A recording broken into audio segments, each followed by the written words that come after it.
Are we online?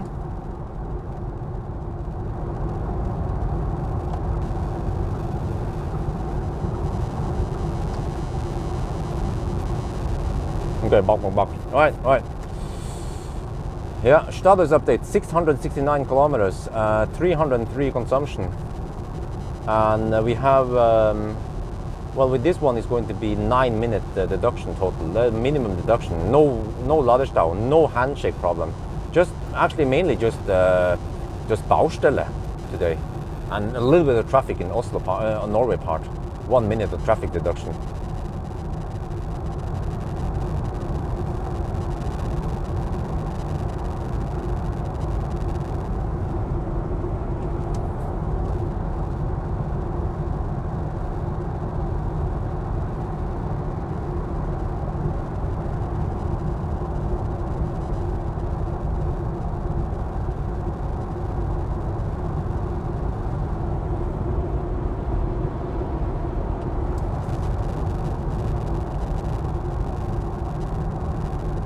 Well, we're driving electric cars, so electric sound is kind of one part of the game, right? Oh, okay. You mean buzzing sound?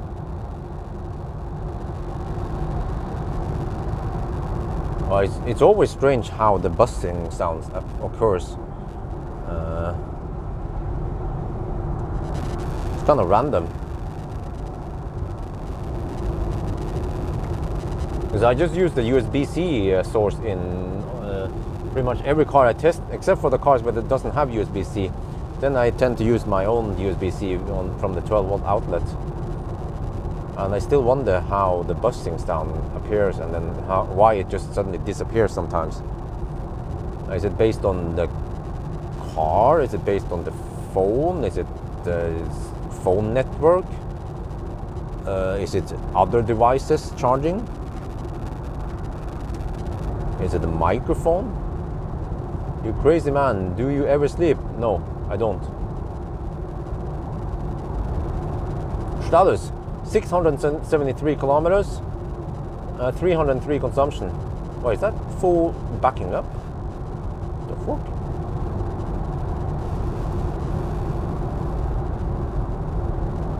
Yeah, he actually backed up and went into the highway kind of slow without accelerating. People behind were not happy. They flashed at him.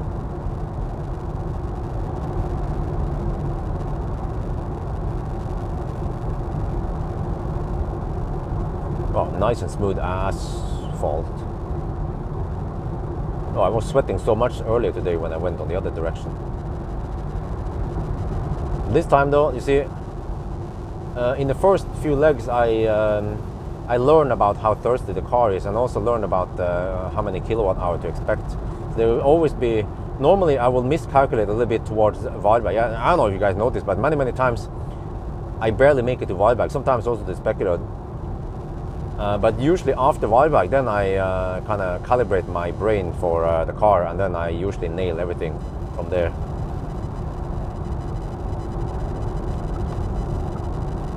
So I think we should be able to test some adaptive headlights, but it's going to rain cats and dogs soon. Oh, that will not be fun, man. Yeah, and I think I need to clean I need to wash the car, at least rinse the car. It's going to be kind of dirty anyway. But yeah. Hello, Belgium. Yes. Huh? Well, but yeah. But at least I mentioned that it should actually show in the dashboard thing. It should always show percentage at arrival. Now you have to click twice to see the percentage at arrival, which is kind of clumsy. And there's enough space for it to show it. So I said, yes, Volkswagen, if you're watching, just to fix this. I mean, they are watching, you know. And at least when Volkswagen implements some changes, like it always shows percentage in instrument cluster and stuff, then nobody complains actually. So I guess they are happy with the changes.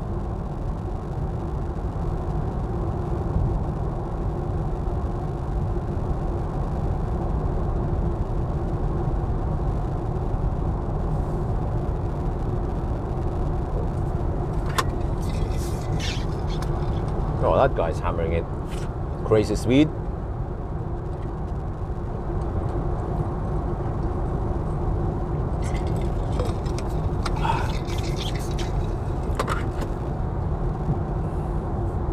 I love driving, and especially, when you have a comfortable car like ID Bus, quiet, good ride, auto steer, and we're driving on roads like this, then it actually becomes really relaxing. Almost too relaxing sometimes. So that's how I can drive for 10 hours, no problem. But it's slightly more challenging if I can't use auto steer. I have to, and especially if it's raining outside, I have to be careful, high alert mode. But here you can kind of chill, slack.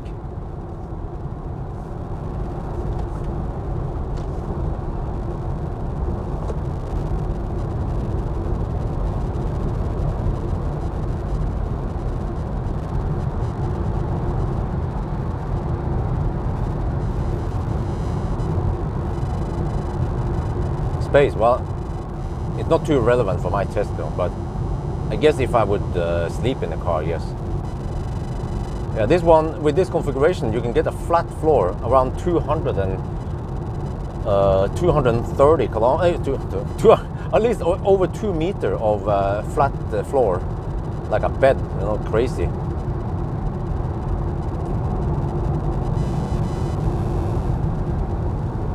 Well, you will see percentage when you have below 10%. I think that was always the case though. But I don't know which version I have right now, but it's probably one of the later versions. That also shows trip info in the instrument cluster. That's really useful.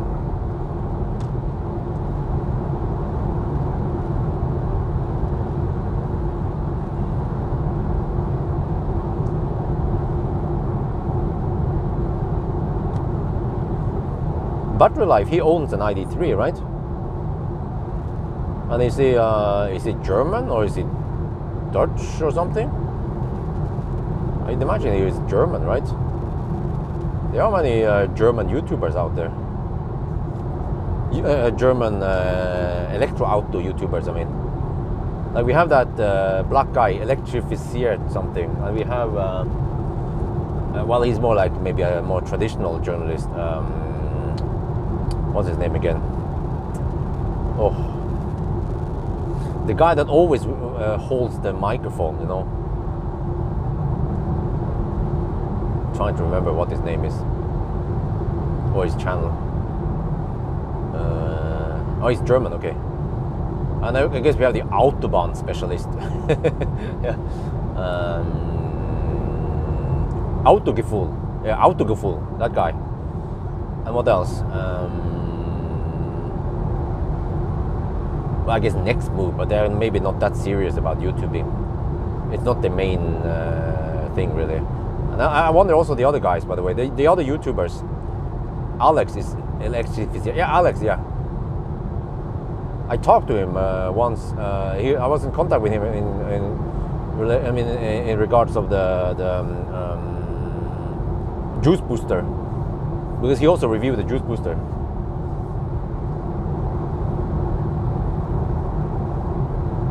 But yeah, but then how many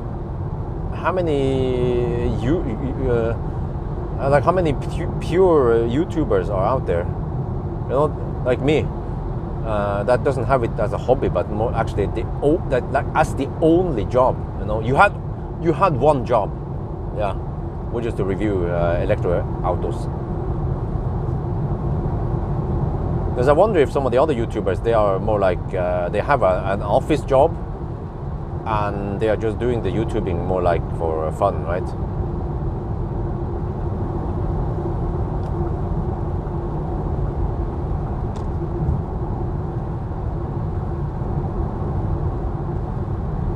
Maybe Autogefühl is kind of seems to be a big channel, and that one should be a full-time job. So I can say that, I guess if people ask, when did you go full-time YouTubing? Actually, I think that was officially when I stopped nimbering, yeah, 2019, or right at the end of 2018.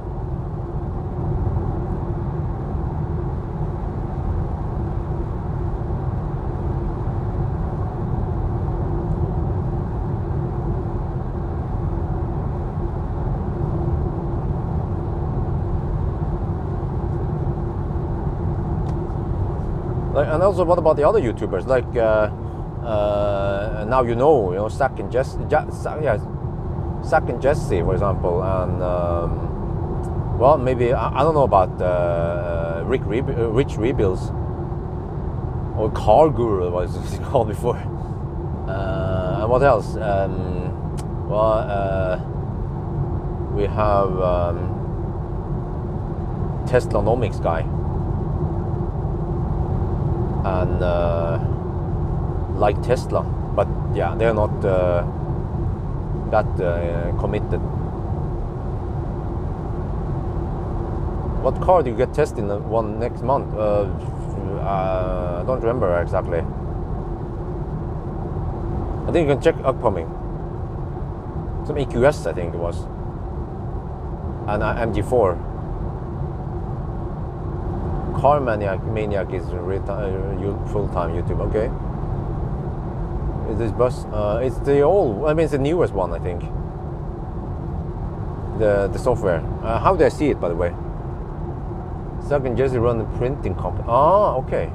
And they're actually doing the YouTubing as wow. That's very impressive, because they have grown the channel to be bigger than mine. I was actually the biggest Tesla EV YouTuber for the longest time, but then I kind of, at one point I stopped chasing for subscribers, and I kind of just settled that I will slowly grow steadily. In the early days I would do crazy shit like off-roading for subscribers and view, but I don't feel like doing that anymore.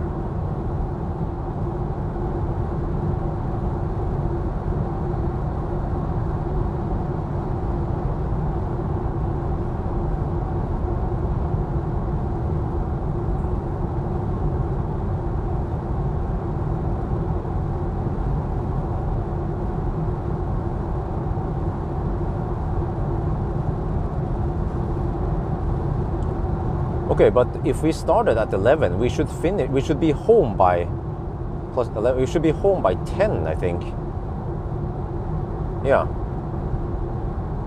And then I just have to top up the car slightly, but not too much, so I can do the 0-mile test on Sunday.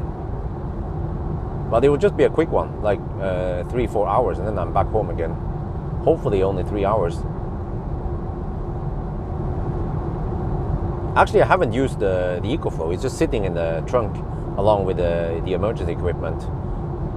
Well, who knows? Maybe we have to rescue a stranded Virgin.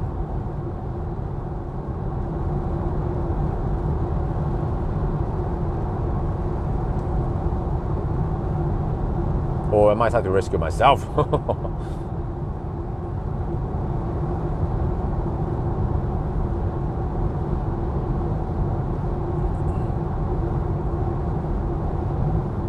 Okay, traffic is flowing fairly well right now. 6:30 in the evening. Oh man, this car is just so... Let me show you guys. Okay, you guys are probably bored with that.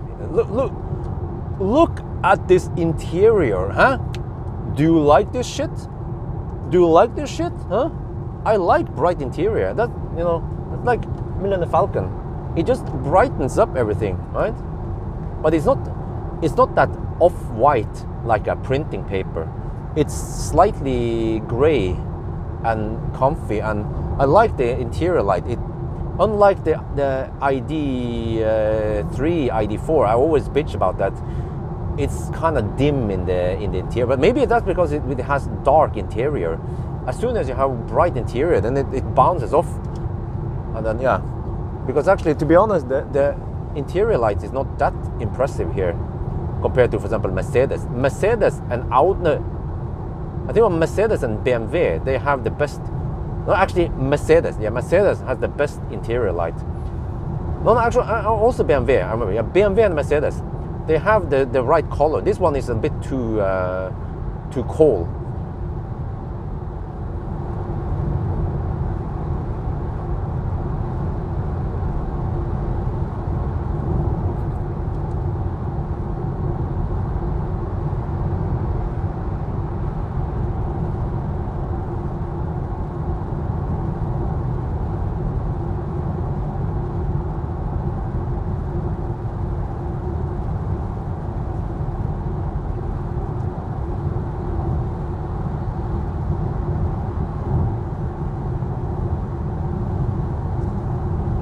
Okay, let me flip mode back again.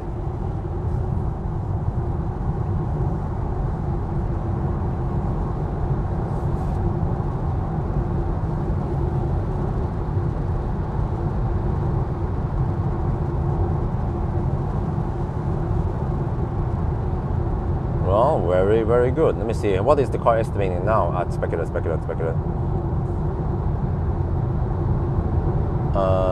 4% at speculate. Oh, okay, that's fine.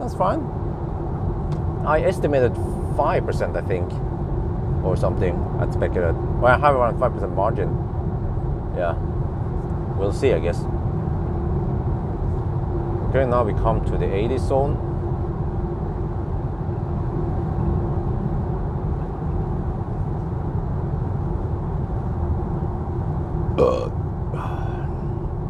Give you a thumbs up for the burp.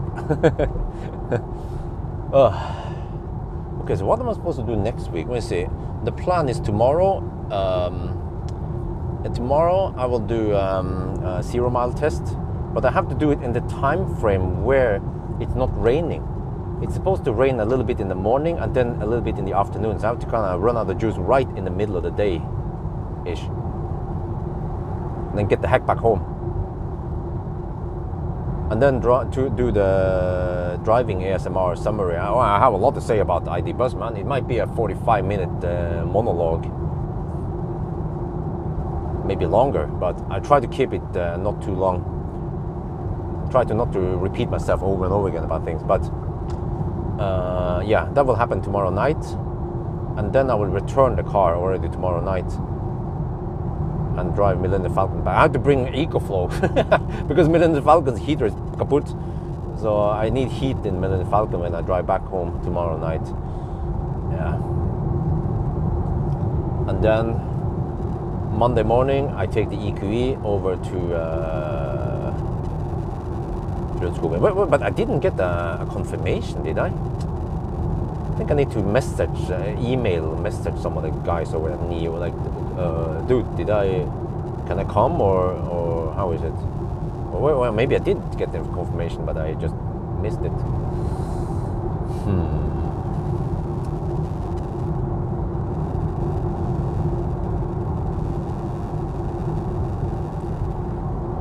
We could test the massage function. It's just German massage. It's not that great. I want the Chinese massage. That's actually one good thing about Chinese cars. The massage is good. And also, in general, Chinese cars, they tend to be quite fast. You get lots of peak power at least, not the flat curve like the German cars. Yeah, that's the thing. For example, some of the German cars, you might get, let's say like the BMW i4 M50, you get 544 horsepower, was it, flat? But some of the Neos, for example, you get maybe 550 horsepower peak, but then it drops kind of fast. 705 kilometers, 301 watt-hour per kilometer, 12.5 degrees Celsius. Megane, who knows, man? Like, you guys keep asking, and I have the same answer. I have no idea about Megane. I bugged them about this several times, and they just doesn't seem to be able to provide me a car. So I'm like, okay, whatever.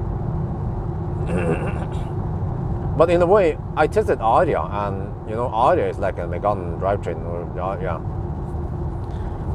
I don't know what is that drivetrain or that platform called again. There's so many platforms here. eGMP, MEB. Yeah, I don't remember all the platforms. Anyway, I guess Tesla also has a name of the platform, right? But they nailed the platform already in 2012. I guess after the first gen Roadster, that was kind of not optimal platform. But from Model S and so on, then they have a kick-ass platform. Lots of space and good. Well, actually, it's not perfect though. The front drivetrain shuttering in dual motors, Model S and X, for example. But Model 3 doesn't have that problem. Also, Model Y doesn't have that problem. And hopefully, they fixed this in the in the Palladium Model S and X, because I think even the Raven has that problem still with the half shafts.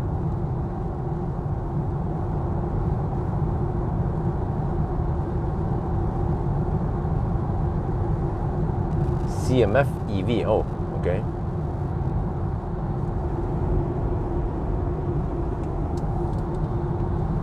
What is that? CMF? Chinese manufactured French, no wait.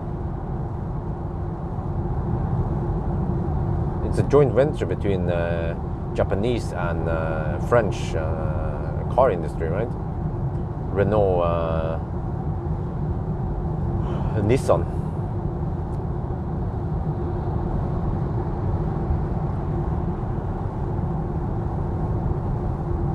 Oh, now you're just trolling about Megane. Not gonna answer.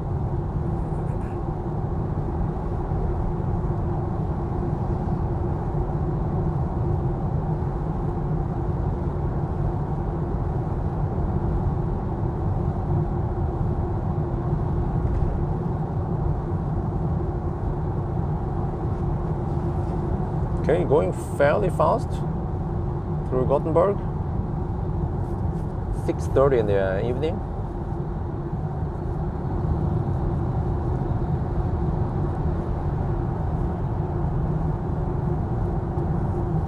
Of course, there have been some Swedish left lane huggers, but not too many of them, fortunately.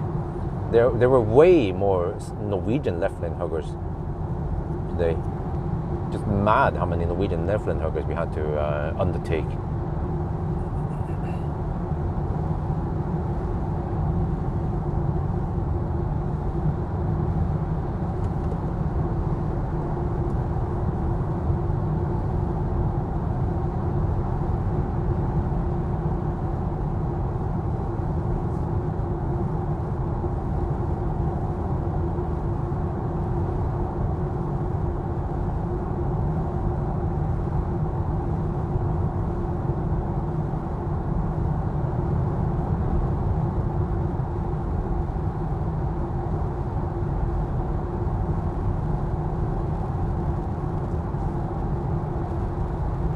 Nice Volvo S90. I think that's the flagship Volvo, right?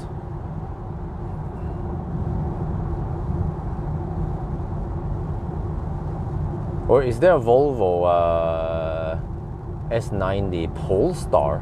Or I mean, Polestar used to be like a subdivision of Volvo, right? But now it's also a pure electric company thingy.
A45, okay, that's E45 is not relevant for me. E45 would be, yeah, I think E45 is the road between Göteborg and Stockholm, right?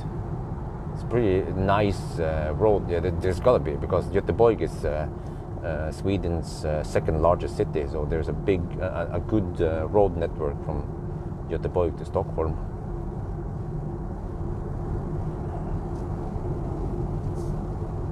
Wow, they slapped down some smooth asphalt here. Nice.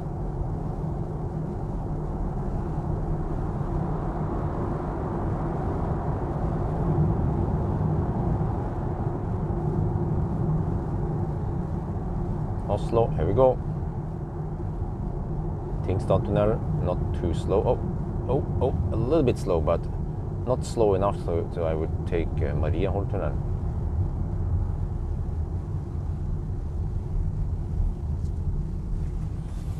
All right, so far so good. Consumption, wow, consumption on this leg is 267 watt-hour per kilometer, minus the correction. Around 260 something. Oh, okay, the chat is, but now it unbugged. A big chunk of chat just rolled over the screen. Oh, there's a little bit of stau here, shit. It's a bit unusual. Polestar trim package for Volvo. Huh? No, okay, no trim, okay. Vambland, Trollhättan, Stock. Okay, E18 is, okay. Wait, but, huh? I remember E45 is, wait, E45, is that Inlandsvägen? I remember E45, I've been driving E45. I wonder if that's Inlandsvägen. We have the E4 that goes along the east coast of Sweden, up north there to Skellefteå. And then we have E45, I believe, which is the Inlandsvägen, the main road that goes in the middle of the Sweden thing up until Lapland.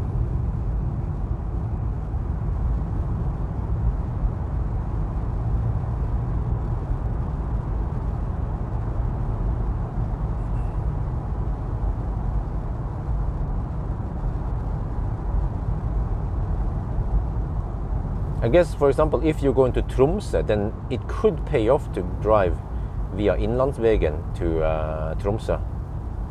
But the problem is that from Oslo, you have to drive via Torsby,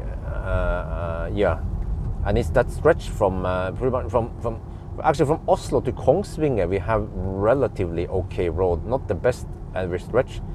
Like up until Neskollen is fine, you know, the highway motorway stretch, and then also before Kongsvinger we have motorway, but there's some semi-shitty roads there, but also some shitty roads past Kongsvinger. So I remember this because every time we want to go to Lapland, we have to go the shitty road, unless we go to Stockholm first, but that's a big detour. That would be super comfortable, Stockholm, and then ride on E4 north.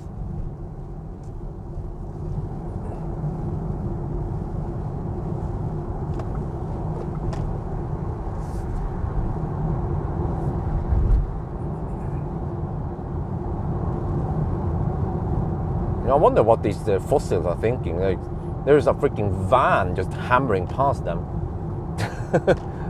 Yes, that's right, buddy. You just got ID bust.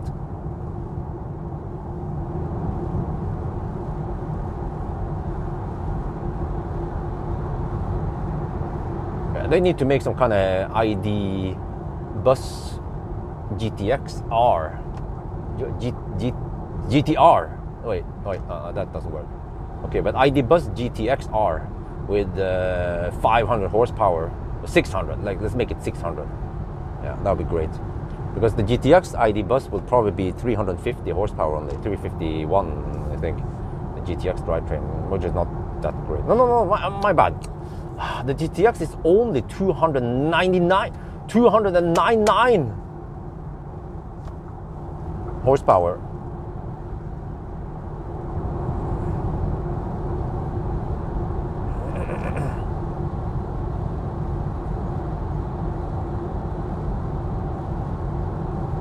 Yeah, that's not very powerful, especially for a van like this. Then I'd like to have closer to 400 horsepower, maybe 800 Newton meter torque. Yeah, dankeschön.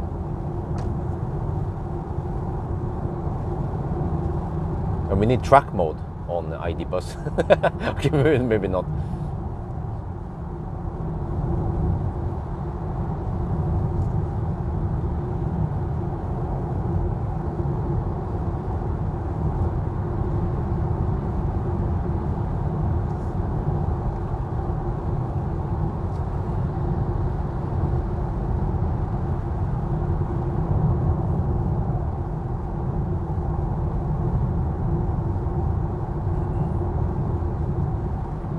As I feel like Okay, the ID bus is quite nimble at low speed, at least when it's empty. Maybe when we have 5 passengers and cargo, then it becomes sluggish. But past 80 kilometers per hour, it feels a bit slow compared to many other cars I test nowadays. Like even the Leaf or Aria, for example, is quite snappy at higher speeds, or speeds past 80 kilometers per hour. So I feel like ID bus needs more oomph. But on the other hand, I'm driving it alone. You know, if you have lots of passengers, you probably don't want to hammer it too hard anyway. But I guess it could be, maybe the car will be a little bit weak when we have 500 or 700 kilograms of cargo or payload with us. So maybe ID bus should have more torque or more power, or both of it. But maybe the problem is that the ID or the MEB, the rear-wheel drive MEB car only has the 204 horsepower motor. There's no beefier rear motor.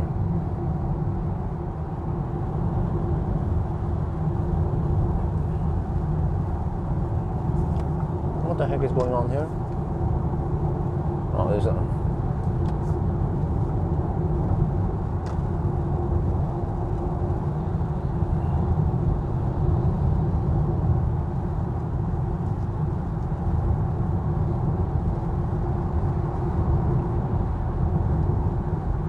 There's a bullet sign? Someone got pulled over? Yeah, someone pulled over a van.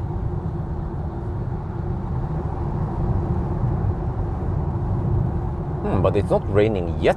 Ooh, that's good. I just don't remember. I look at the weather forecast and it's supposed to rain cats and dogs. Oh, but maybe not yet. I might be able to ninja back home before it rains too hard. Well, at least if I can ninja to Strømstad before it rains, that would be great. Yeah. The chat is bugged again. It comes in big chunks every 10 minutes now. The last thing I see is yes, Innlandsvägen. That's it.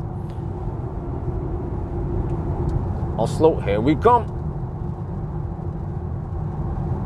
This is Angebrotsvägbroen, or whatever it's called.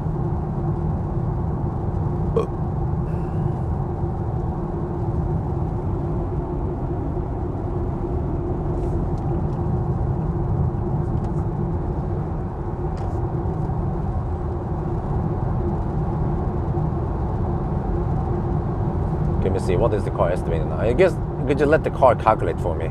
I'm too lazy to calculate. Okay, 10%. What? 10% at arrival? The fuck? No. We need to, yeah, once we start hammering it, then the thing will adjust. Okay. Let me calculate manually then. 13.8 kilowatt hour divided by 28 kilometers. We have a budget of, wow, 492 watt hour per kilometer. Really? Okay. I guess we might arrive at 10% then. I guess no big deal, because we are pumping in 120 kilowatt when we unplugged.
Angeredsbron. Okay. Angered Bridge. That's what it's called. Angeredsbron. I wonder how many people took a photo of the ID bus today.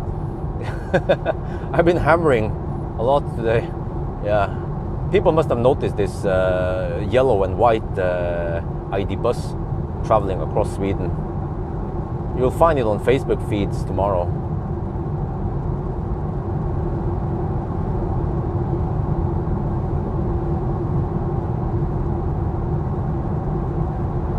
Long stuff from most of the Okay, wait. But is that now? Because I think by the time we get to Moss in like 2 hours, it will be cleaned up. Moose on the road. Oh shit. Okay, I hope I don't get stuck in the stau over there. I don't want more delays. Or any delays, actually. I've been lucky today. Dodged everything. Dodged Laderstau, dodged handshake problems. I take no chances. I hold the plug into the... I don't know. Some cars will not fail handshake, but I don't want to take the chance. So I just, yeah. So every time it's been perfect. Complete handshake every time, no problem. Yes, it has matrix lights.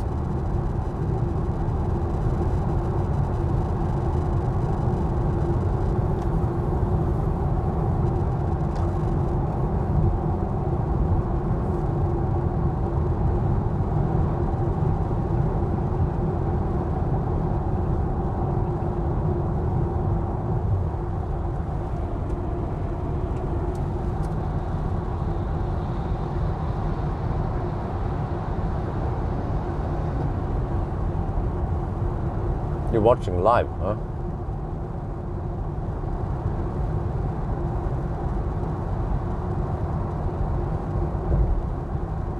Man, that's scary when moose get trapped into motorways.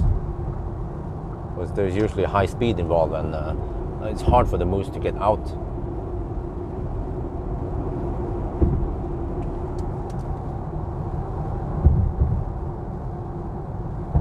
I wonder how they're gonna remove it. They should use some kind of stun gun out there, right? The Texas Ranger, viltnämnda, and then carry it away with a pickup truck or something heavy duty. One does not simply just remove a moose or älg. Yes, älg.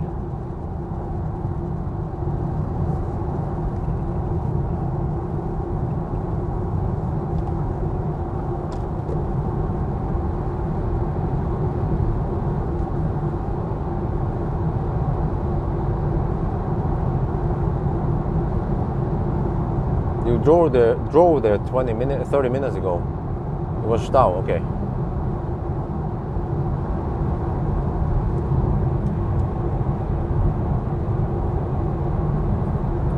Okay, I'm 15% now. And we are just 19 kilometers away. Let me see, what is the car estimating now? Click once, click twice. 9% at arrival, alright? Wait, can I just hold it there? Will it update? It should. I've seen that it automatically updates. Just keep it there and see what happens.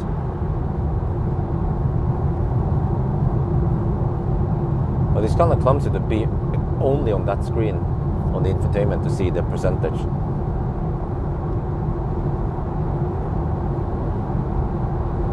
%14 left.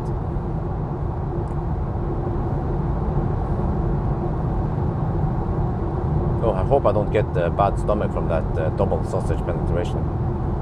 There's roughly a 50% chance I get the bad stomach from sausage for some reason. And I didn't bother with toasted because I think toasted would be kind of stressful today.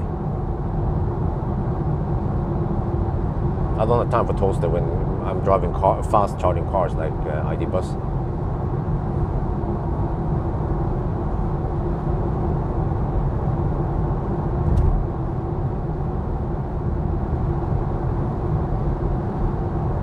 Okay, well, it's still 9%. Okay, well that's decent. 9%. Well, status update: 737 kilometers. Oh, consumption has dropped to 298 watt-hour per kilometer.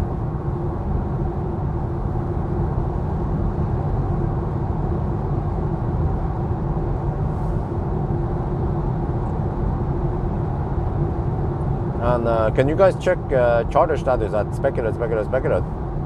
Should be empty now, right, in the evening.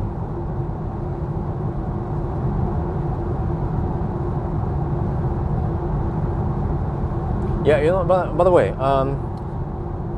it is possible. Oh shit, look at that idiot. Should have waited until I passed him because he's going kind of slow. But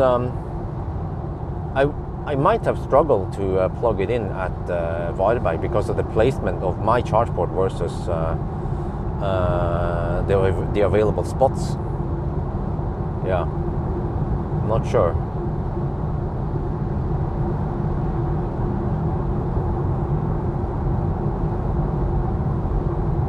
But whatever, we use supercharger.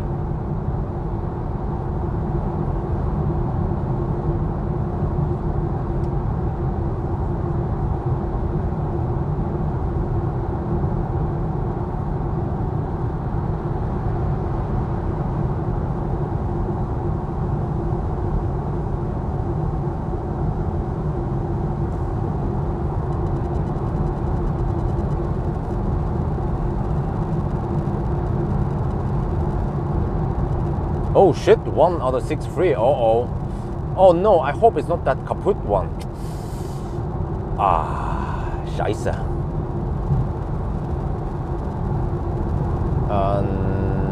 I don't have enough juice to go to Håkstorp. We need to commit for it, and I guess we just have to, okay. If, I don't want to try that kaput charger, man, I will avoid it, but because it has a broken RFID reader and stuff, so. If none are available, then I will sit and wait and just deduct the time. But oh, 26 degrees Celsius now in the pack. That's very good.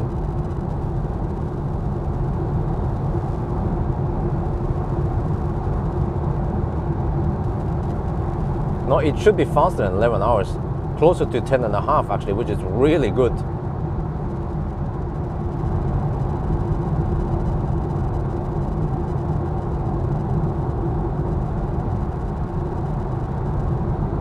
Okay, 11 kilometers away, and I have 10.5% now. Okay, we're gonna go semi-deep. Oh, we might actually end up with almost 5% as I predicted. But now we're stuck behind left lane huggers.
No kaput one is charged. I'm not sure about that. Well, unless they fix the RFID reader.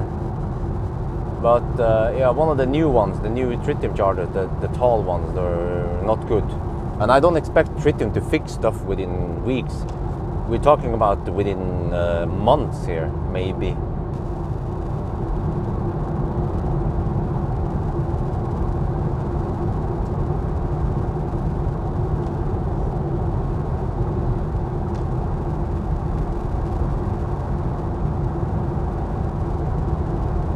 Yeah, they should have it on the left, right, the left rear, like Tesla, and not only Tesla, but Ionic, classic Ionic, and maybe what's it called again? MEB cars, not MEB cars, Stellantis cars, Polestar, Volvo, and yeah, I think that's it. They have it on that side, which is nice.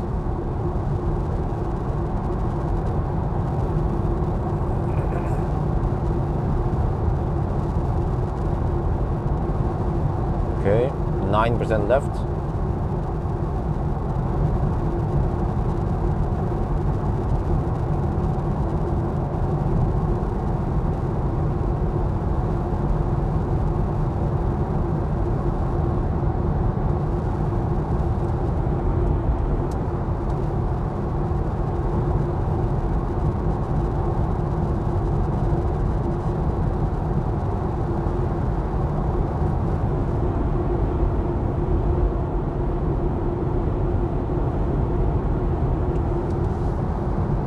maybe I should use the high beam. Boom!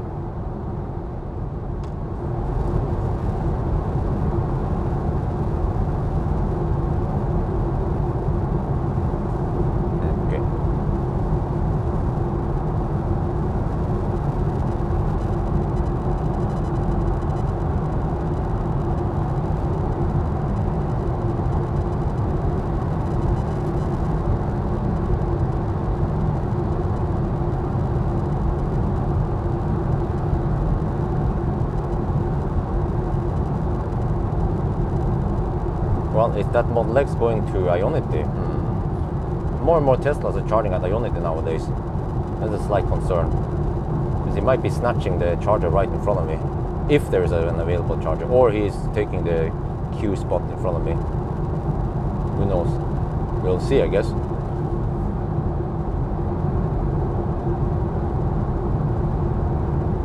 But it's a Model X. It should have free supercharging, right? Or maybe not.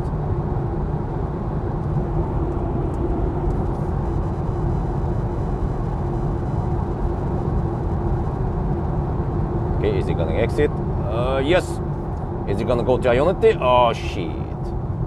He might actually ninja the spot right in front of me.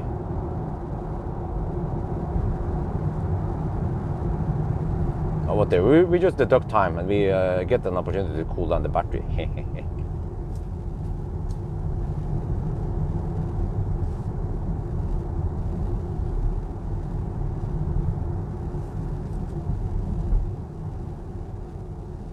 Oh, he's not going that way. Okay, good. And he has no blinkers left.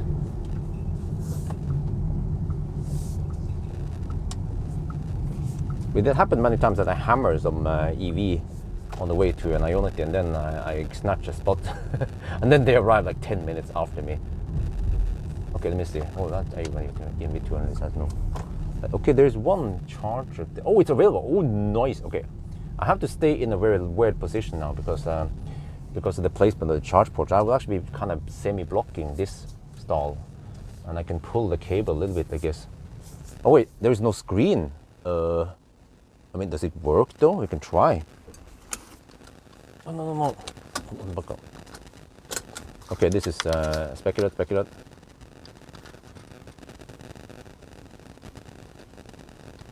Speculate 753 kilometers and 297 watt-hour per kilometer.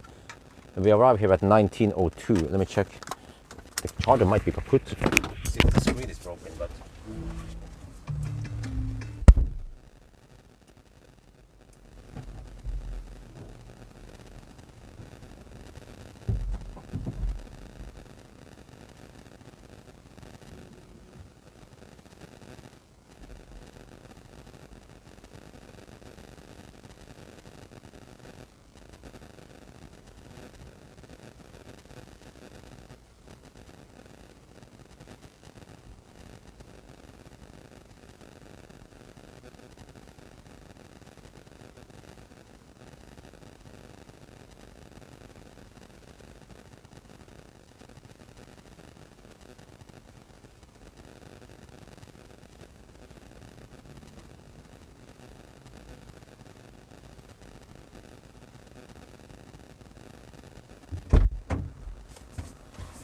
Yes, we are charging with a broken screen. That's good. Oh, that means still no deduction here. Oh, stop the heater. Oh, HVAC. Okay.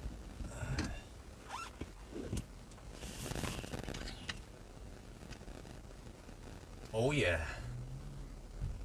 Every time now we get this shit. Okay. Let me shoot a video. I have to get over to the next one. Strømstad is the last one.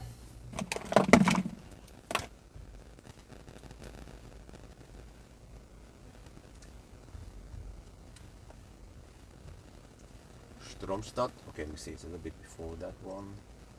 I remember it's right here. Wait. This one. There. Found it. Strømstad. Start. Okay, so 118 kilometers from here. Let me check here. In the past now, previous leg was 268. This leg is going to be more, maybe we have tailwind, but 300 at least. 300 and wait, actually not that crazy. Maybe, yeah, well, let's say 310 times 118. Okay, divided by 73 kilowatt hour.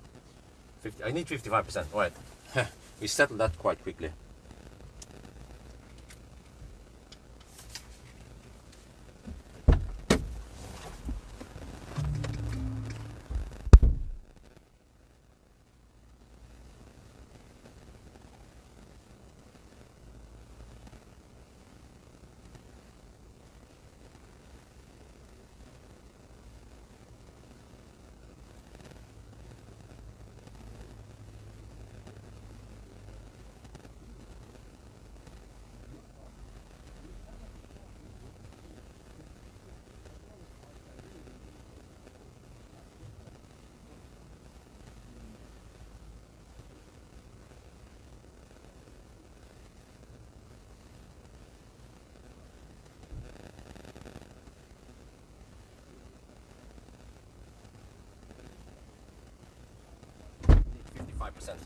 So just hop in and see. Yeah, every time zup, join, and then boop, 500 amp. It's not using the battery heater. If the battery heater will be active, or the PTC, well, we will see this 1 kilowatt. So every time. Nice. Wait, that means I have limited time here.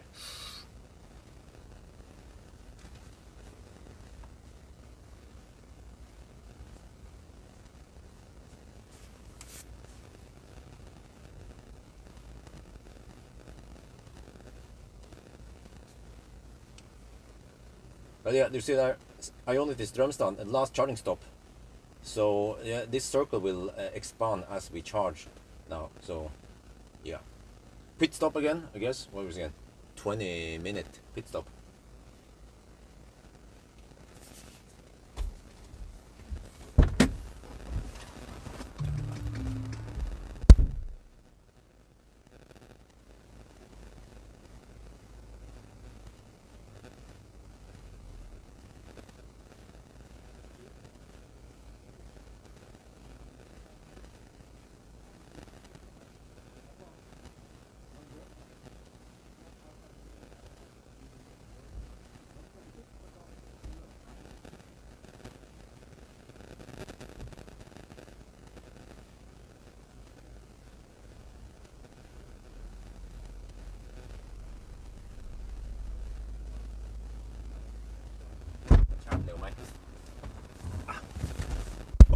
โอเคเมื่อกี้เป็น180กิโลวัตต์ตอนนี้170ก็โคตรเร็วแล้วเนี่ยใช่แล้วก็อันนี้ตอนนี้มันเริ่มคูลแบตเตอรี่นะมันใช้พลังคูลแบตเตอรี่นิดหน่อยนั่นแหละมันจะได้ไม่ร้อนไปแล้วก็เดี๋ยวจะให้ดูนะเราจะชาร์จอีกครั้งหนึ่งที่ Ionity Drum Start เนี่ยตอนนี้เดี๋ยวอันนี้มันก็จะขยายขึ้นไปตอนเราชาร์จ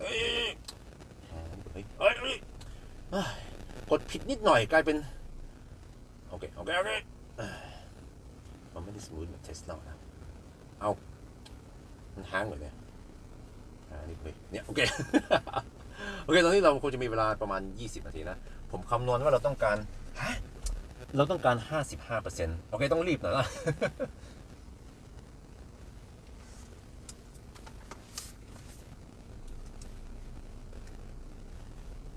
Okay, I need to go to the restroom. I'll be back.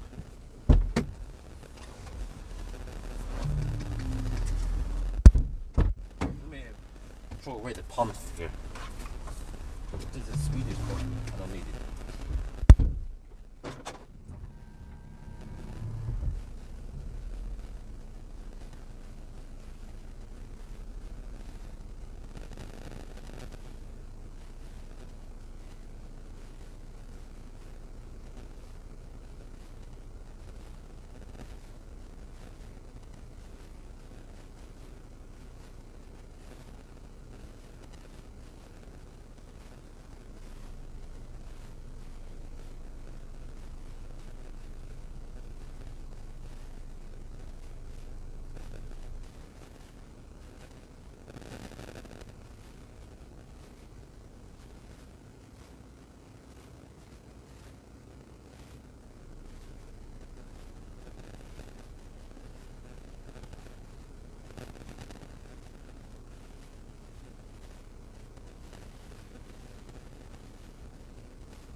Oh man, I had to take a type 2.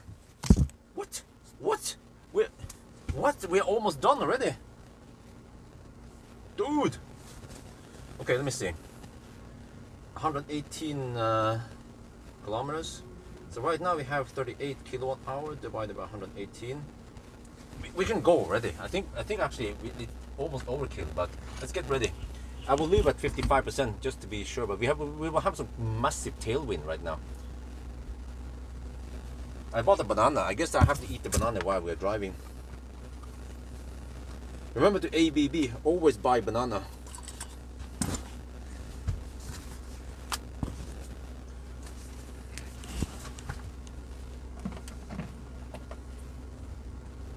I guess I'll get the music ready again. Feel like playing some more music.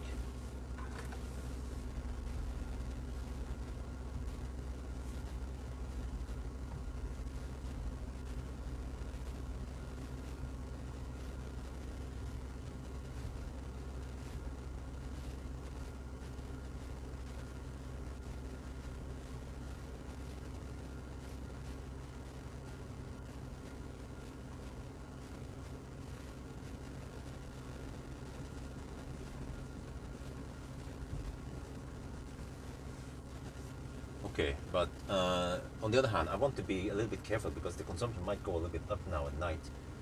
So maybe I'll just go 50% just to be safe. Okay, but we're getting 100 kilowatt now. Still okay, but 40. Have 40 kilowatt hour.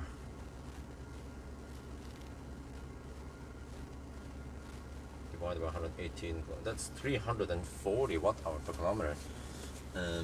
Yeah, it should be plenty, and we should arrive at 5% again. Okay, I guess we'll get ready now.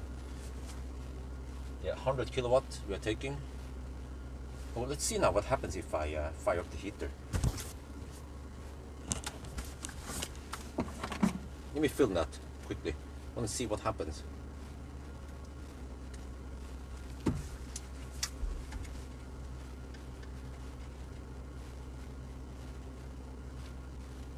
Okay, look, I'm going to test something here. HVAC is the cooling is now pulling almost 3 kilowatts, and it's 15 degrees inlet. If I fire up the HVAC here, no. Okay, there. Zoop. Will that affect anything here?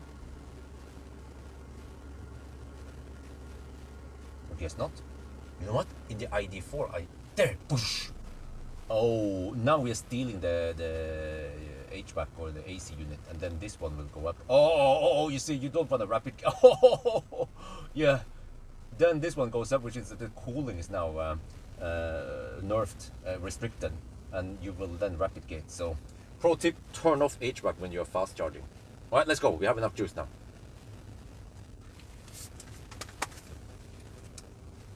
Yeah, as expected, when I fire up HVAC, then it messed up the battery inlet rise. Okay, let's go.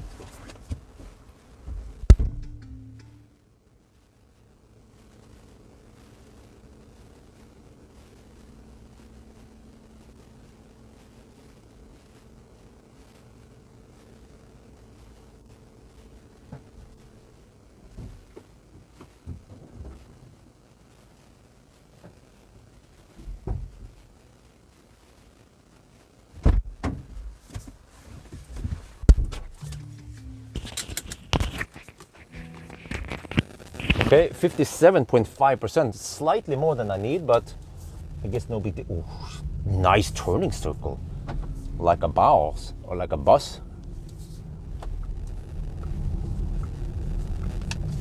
You know what I should do? I should have a burger at Max at Strömstad. But the problem is that I don't have time for it because first I need to film the shit since I'm doing the video, and then I need to go over and order the burger. But I only have around 20-minute charging stop. Well, there's no screen there. So I actually had to click in the blind. I click on the middle button to stop charging session. I don't remember which one was the stop buttons. I just pressed them randomly and then it stopped. So fortunately it's not touchscreen.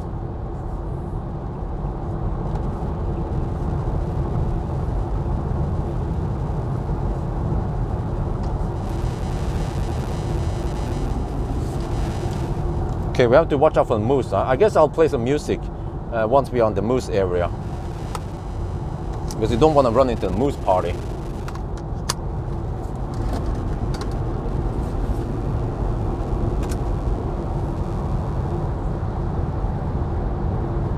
Okay, high beam on. Zup. Ooh.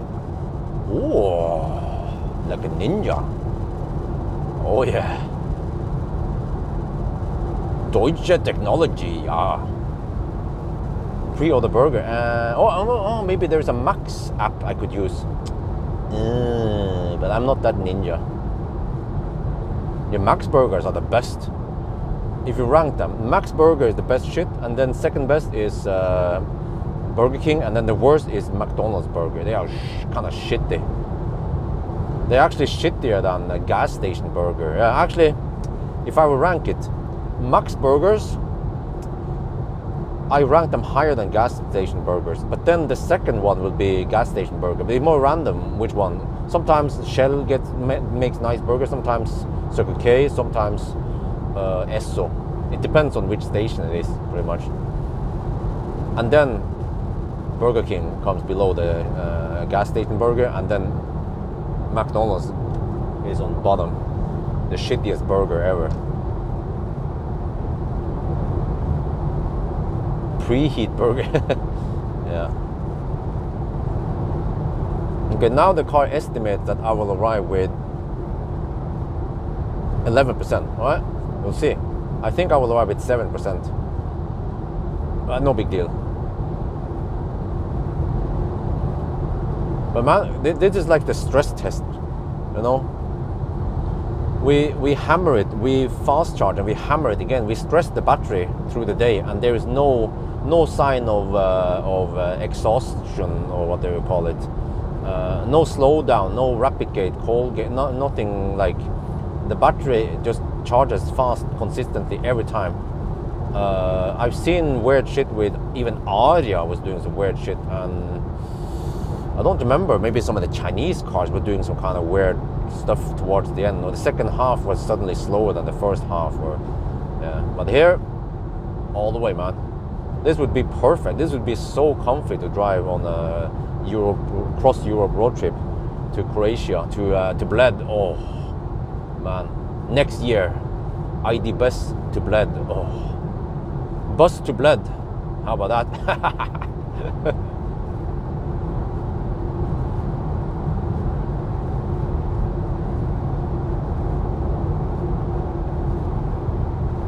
Max Burger, Fredrikstad, okay, but it's not too relevant for me since I'm not hanging out in Fredrikstad. I wish Chop Chop would come to Norway. Chop Chop should come to Oslo, establish there. That'd be great, yeah. Where's the Musak? Yeah, okay, let's see now. Musak.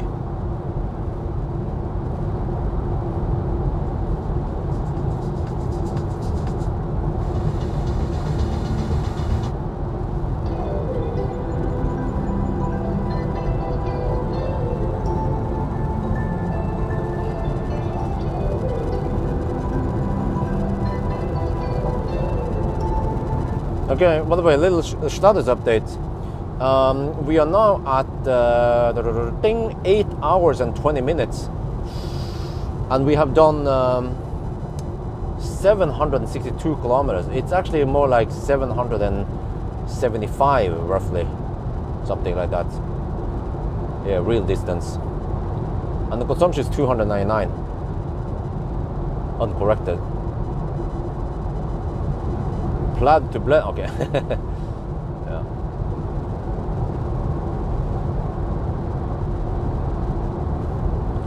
Now, but the thing is that, okay, I mean, I can take the Plaid to Bled, but how interesting would it be? Okay, it's fast, but it's kind of thirsty also. So, and it's just another Tesla, right?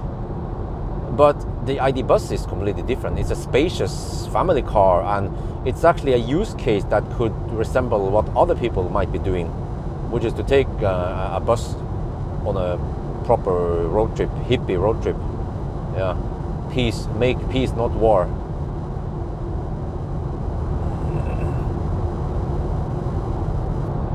So that's why I think bus to Bled would be give me more views, and it will actually give me views longer during the trip. Plaid might give me some nice views only on the autobahn when I'm alone, and I can hammer at 300 kilometers per hour if I have the right tires.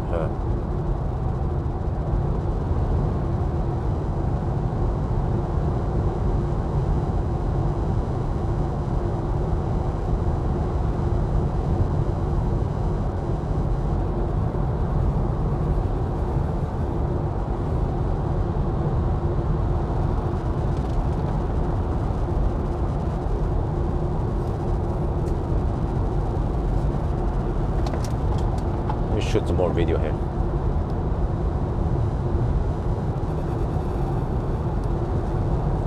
We should also try maybe some camping experience. Maybe Isabel likes that.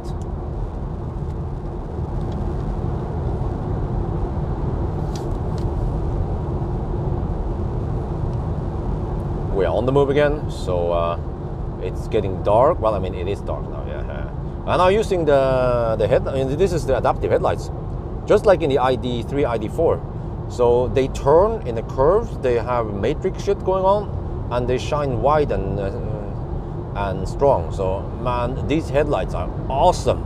And I can show the interior light. You can change the color. So here's what it looks like. The camcorder is actually very light sensitive. So you get actually a pretty good idea of what it would look like through your own eyes. It'll be like this. And you can see the play buttons down there and the footwell. And I notice also that, you see here, these lights, they light up gently, so that you light up the center area here. So you can actually see some stuff here. And in the back you see also there, that's on the door side, and then see also up there. So this is nice. You can see the seats kinda. I don't know if you can see it. Huh? Not too shabby. Not too shabby at all. Yeah, now we just have to play some music and enjoy the ride.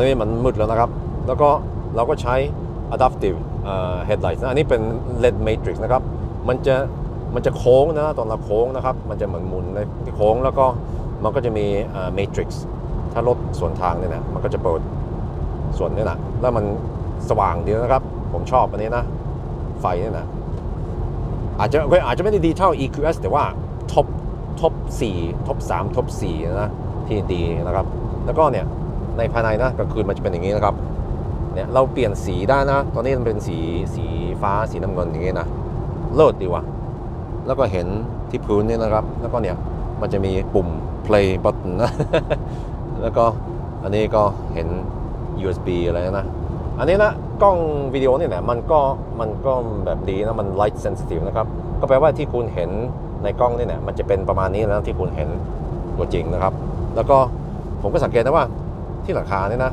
มันมีไฟมันเปิดอ่อนๆนะครับมันก็จะเปิดให้เราเห็นของอะไรในนี้อ่ะในเส้นของซองนิดหน่อยเนี่ยแล้วข้างหลังนะครับก็เป็นอย่างนี้นะก็เหมือนกันนะครับบนหลังคาก็มีไฟส่องเบาๆให้มันเห็นของอะไรเนี่ยก็เลิศดีนะเนี่ยผมว่าภายในนี่มันดีนะ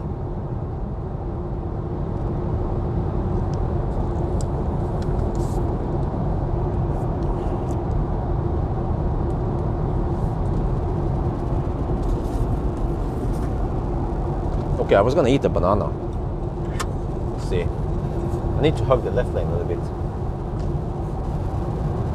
since I won't be too active on the steering wheel.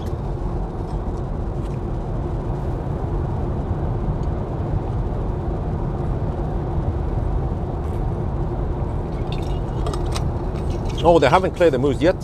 Okay, but I will be there in about 2 hours actually. Yeah. So hopefully they clear it up in 2 hours by the time I get there. Because I'm about 50 minutes away from Strømstad, and then I need to charge it for about 10 minutes. That's an hour, and then drive almost an hour, well at least half an hour to that stretch. Yeah, so 1.5 hours away from that troublesome place then. Is this Jungskile?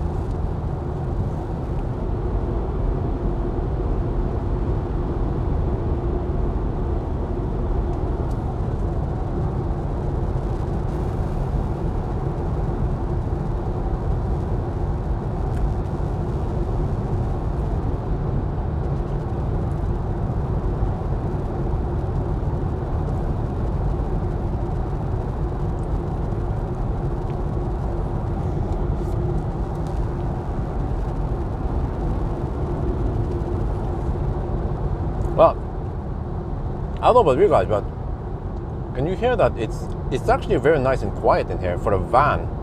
Vans tend to be noisy because I guess you just have a big room that you need to insulate, right? Because from what I remember, actually I measure it. ID bus is almost 1 decibel quieter than EQV even, and it's a lot quieter than the other vans. They are quite noisy. ENV 200 and Max Öresus, they are really noisy. But well, maybe the what was it again? Volkswagen e-Crafter was not that bad, but it can only go maximum 90 kilometers per hour on the Speedo. So actually, the road trip comfort in ID bus is superb, and I just noticed now in the dark that we have some dim lights in the cabin, so it's not totally dark. Get actually a pretty premium feel of this, even though the materials might not be the best, but who cares, right? You're not gonna touch the hard plastic anyway. And if you spill something there, then you can just wipe it off.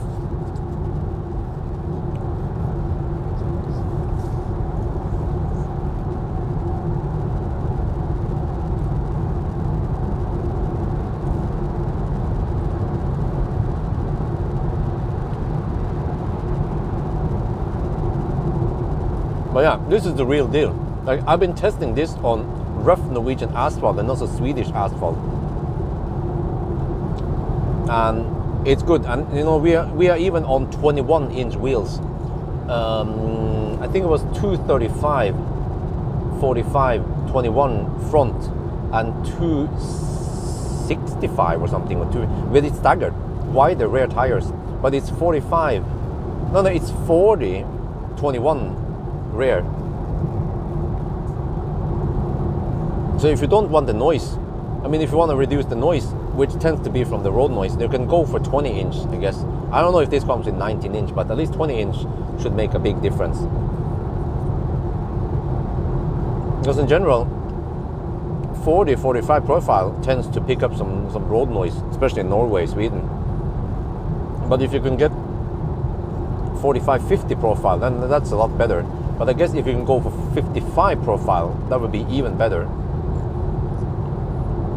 Beyond 45, beyond 55 profile is normally not that much different. Like if you go 70 profile, but that's almost illegal, you know, for car enthusiasts. I can show you guys the interior again. I'm eating a banana, by the way, so excuse my mouth. Remember the ABB, always buy banana.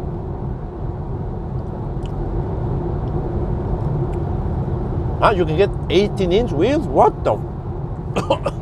I just choked the banana in the, yeah. But if you have 18-inch, what kind of tire profile do you have? There must be 60 profile, right? At least 55 to 60 profile, maybe.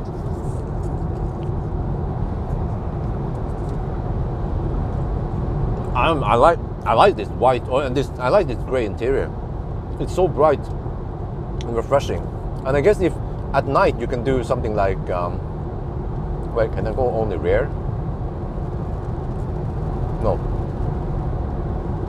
You can only light up parts of the interior, for example.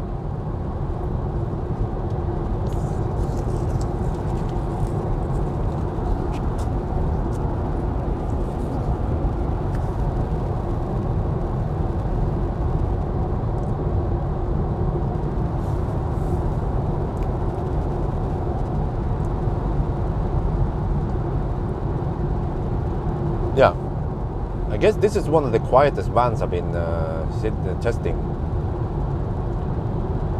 And that's nice because you want to be able to conversate with someone in the back, for example, and not having to shout.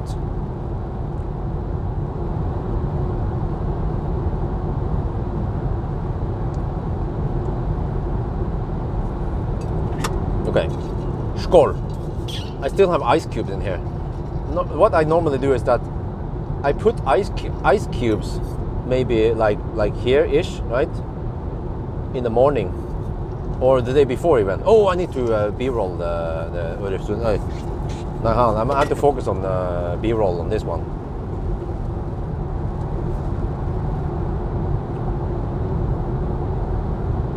It's always cool to catch it at night.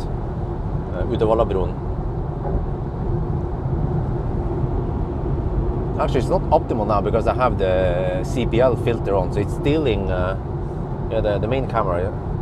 It's stealing I don't know, half stop or 1/3 stop of light.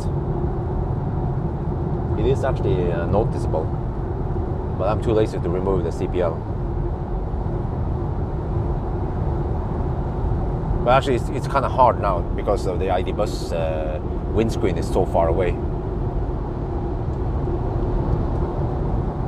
60 profile, the fuck, man. But I guess if you have a van, then okay, whatever, right? I've seen those vans where they put low profile fat tires on, like 305 30 22 inch on vans. Looks kind of corny, man, on a transporter van. Yeah, that's hardcore.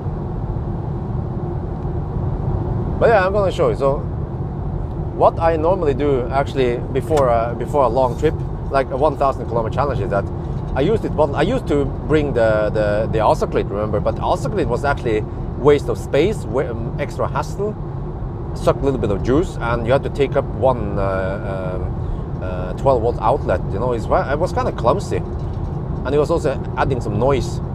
But this thing is way better because I put ice cube here, and then I put some drinks, and then usually during half the day, first roughly until Helsingborg, then I finish the bottle, but I still have ice cubes, and then I fill up with another drink, and it's still cold until we are actually home. Ice cold.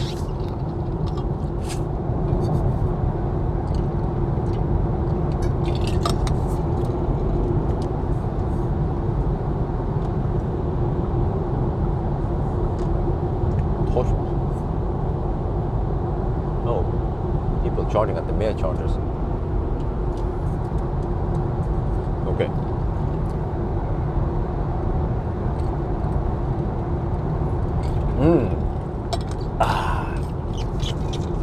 Okay. Then we play some music.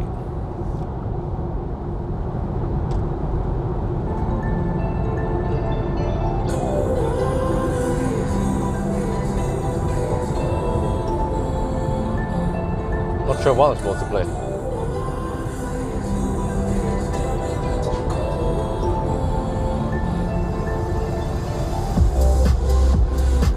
Alright, let's chill. A, B, C. Let's finish this challenge. It's gonna be a very good time.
We've played that before.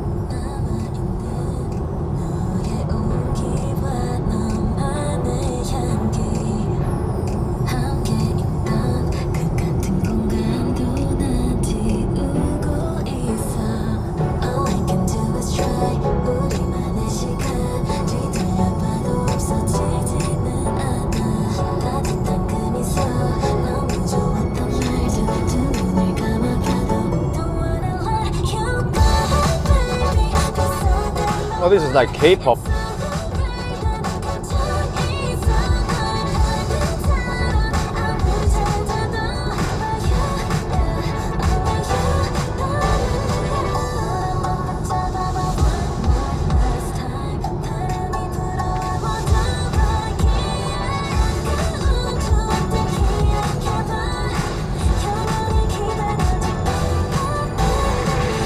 Oh, you better hammer it. You wanna go for it? Go, go.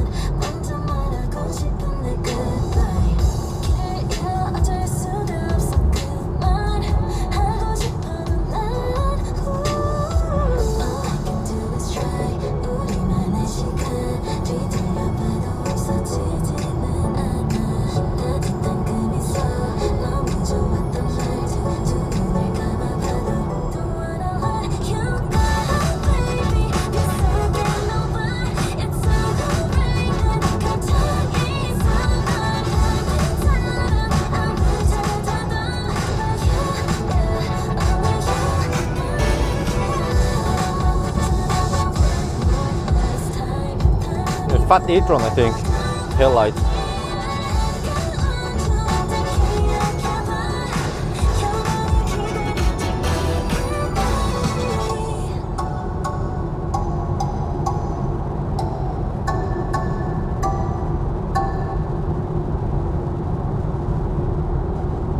Okay, let's see.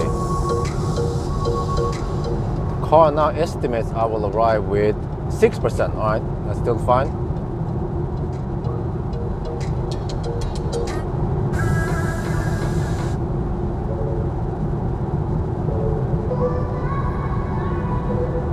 Sound quality is okay. I think I will give it a 6 maybe. Somewhere between 6 and 7 for the stereo system.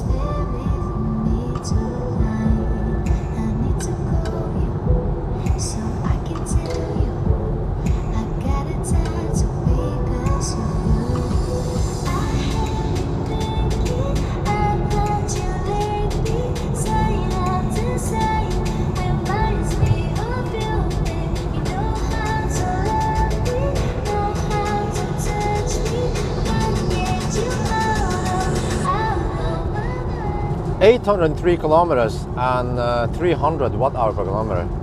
And we have we started at 11. Well, we can count as if we started 9 minutes past 11.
I actually don't know too much about Polestar 3.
Oh, what the heck?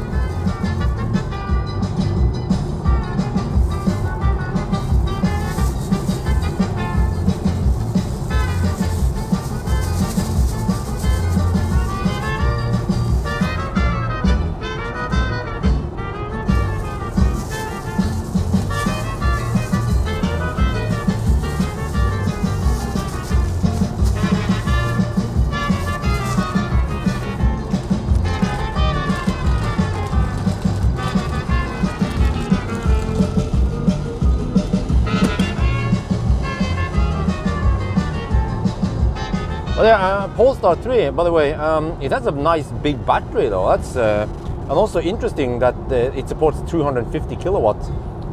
So how are they actually going to achieve 250 kilowatt with a 400 volt architecture? Well, they can go maybe 450 to 500 volt. I wonder if that's what Plaid is doing, by the way. Yeah, I guess there's no reason to. I mean, it should still be within spec. Chargers. Most chargers can output 400, I mean, close to 500 volts anyway. The 400 volt chargers, I wonder.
Yeah, because you know, in order to take, I mean, of course you can have 500 volt in the high end, but then you probably don't want to charge at over 2C anyway.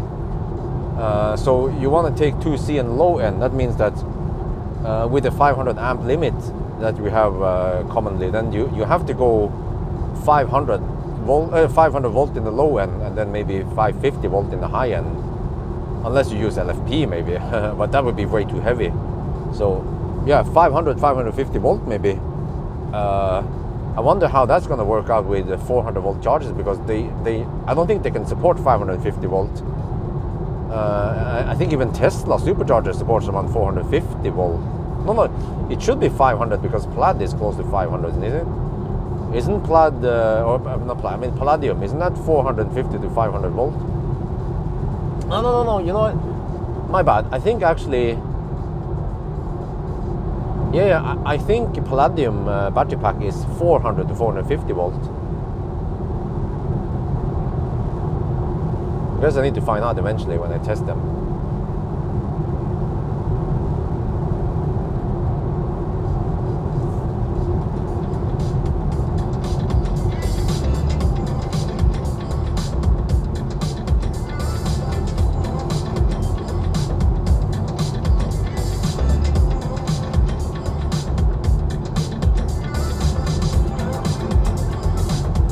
Hey, but still no rain. Okay, can you guys check the forecast? When are we supposed to hit the rain? It's supposed to happen tonight at one point. Not sure where, when.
Guys, I haven't done my homework. What is the wheelbase on the ID bus? I think it has something to do with the long wheelbase. Also makes the comfort better, because usually on the motorway now it bounces twice only. I noticed that most German cars, they will bounce twice over bumps and settle, whereas some of the Chinese cars and some of the other cars, or Korean and Japanese cars also, they tend to triple or quadruple bounce. Even Jaguar I-Pace is doing it. Once I notice it, it actually becomes kind of annoying. Versus just one or two bounces that, for example, EQS has, or Audi e-tron. Once you got used to how the German autos are doing it, then it's super comfy. Same here, you know, over bumps, once or twice bounce and then done.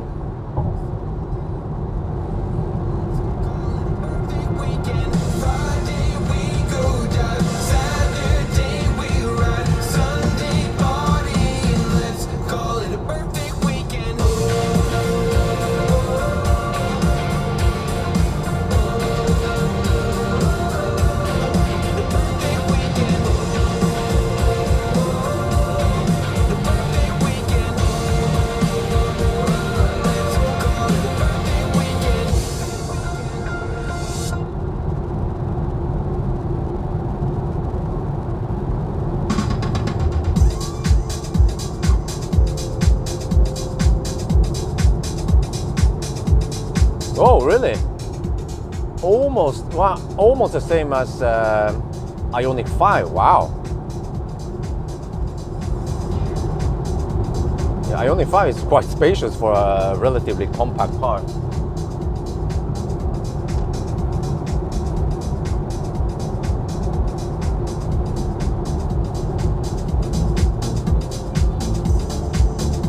Right, ABC always be clubbing on Saturdays.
thinking of you always got me in a spin. Yeah, you never make me blue. Think about the way you walk, to the way you call my name. Another restless night and you're the one to blame. It always makes me sad to say goodbye at the end of the night. Sure be on my mind way past the morning light. Oh damn! Another restless night, just dreaming about those things you do. The consumption of this leg is 342 watt-hour per kilometer. Stuff just tends to happen at night. Consumption goes up, temperature drops a little bit. Yeah, good thing we charge a little bit extra, because we can just hammer it without slowing down. I charged the 2% extra when I demonstrated the HVAC stuff, and it seems to pay off. Because right now the car estimates we will arrive with 3% at Strømstad. Oh, wow, okay. Let's go deep one more time. Another restless night, just dreaming about those things you do. Oh, another restless night, another caused by you. You're the only one to ever make me feel this right. I wanna wrap my arms around you. Oh, baby, you know just what I like. Another restless night, just dreaming about those things you do. Another restless night, another caused by you. Another restless night, another caused by you.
Guys, we are getting close to the 11, no, we're getting close to the 9-hour mark. It will happen in 5 minutes, yeah. 9 minutes past 8. That will be 9-hour mark, and we are getting close to Strømstad. Wow. Okay, it's going to be probably close to 10:40 something. That's actually very close to some of the MEB cars even, you know, like called the Enyaq and yeah, ID4.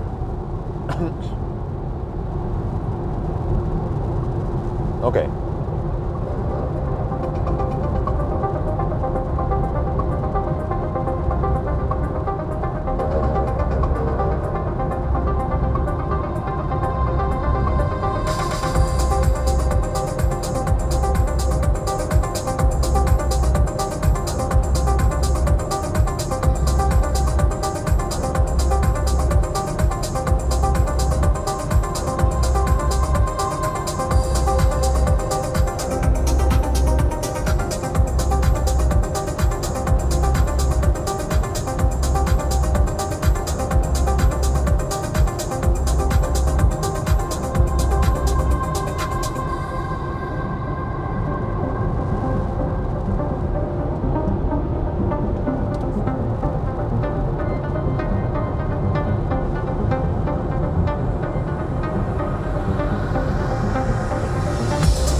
No, this car is not slow. The ACC is not slowing down in the curves. It just goes full speed. That's awesome.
That song was called Rounding by 2050.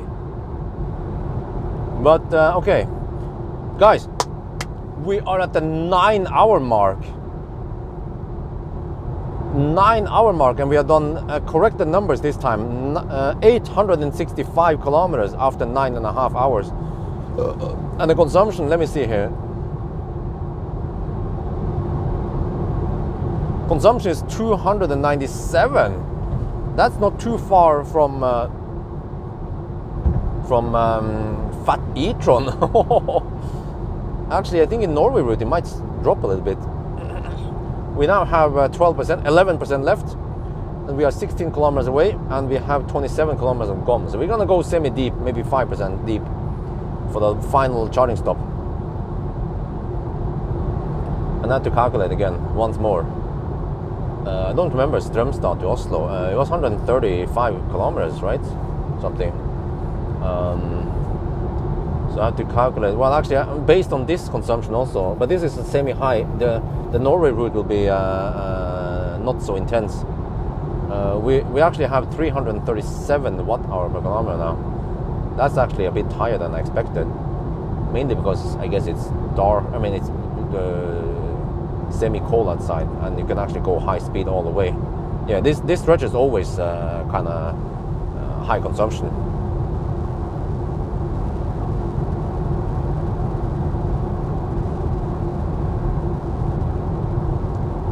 Okay, 14 kilometers left. Actually, I noticed something with the ID bus, maybe with the ID family. When you mute the music, it stays muted until you play it again. That's the way to do it. Not like freaking Korean cars.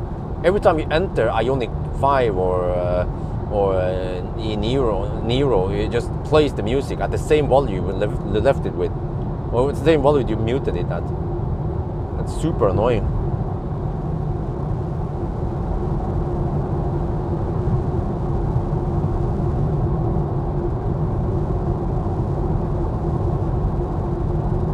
Okay, let me see. What is the car estimating then? Car expected me to arrive with 4%. All right, that's deep. Yeah, how deep is your discharge? That's a new one.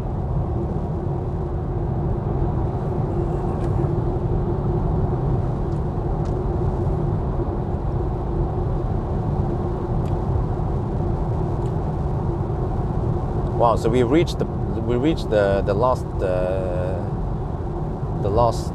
charging stop with slightly past 9-hour mark.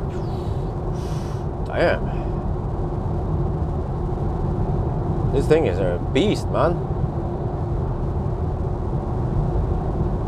It's a combination of good efficiency, relatively good efficiency, and excellent charging speed. And also not only is the charging speed good, but it's repeatable. It's consistent every time. The car now, you see, now the car has cooled down the battery to 27 to 30 degrees Celsius, so it's ready for more action when you plug it in. And we should not rapid gate.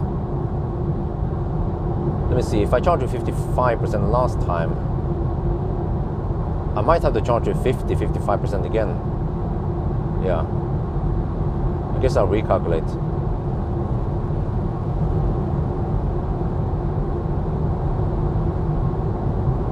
But in this case, let me see, 15 times 4.2 kilowatt hour divided by, let's say, 100 kilo. Okay, that's okay. I mean, if I would deduct for convenient charge, this car charges so fast, so we only have around 3 minutes. 2 to 3 minutes we can deduct for convenient charge.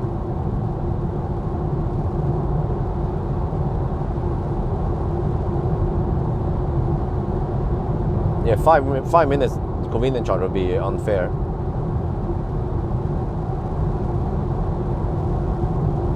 Unless we actually charge so we arrive with 20% in the garage, and we can just, yeah, well, whatever.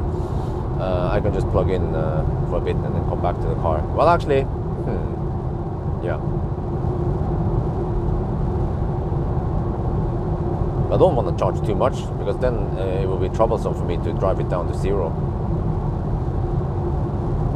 Because it seems like this car will not stop at 0, most likely. It will go several kilowatt hour below 0. Right, I'm down to 7%. Oh, and we are still 6 kilometers away. Yeah, let's go deep. Always go deep. Get a little bit of power limit now. About 80% power limit. Battery is in the perfect temperature every time. Status 863 kilometers, 302 consumption, and 1.6% underreporting. So we have to go to 984 kilometers. Yeah, I need to mention it on the last stop here. I guess it's only relevant for the last stop. 984, huh? That's interesting.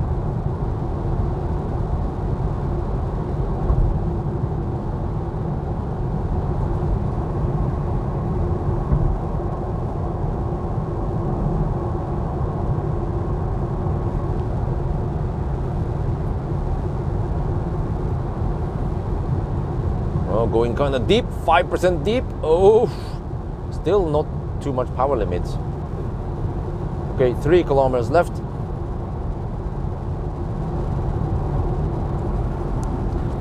Get the mic ready.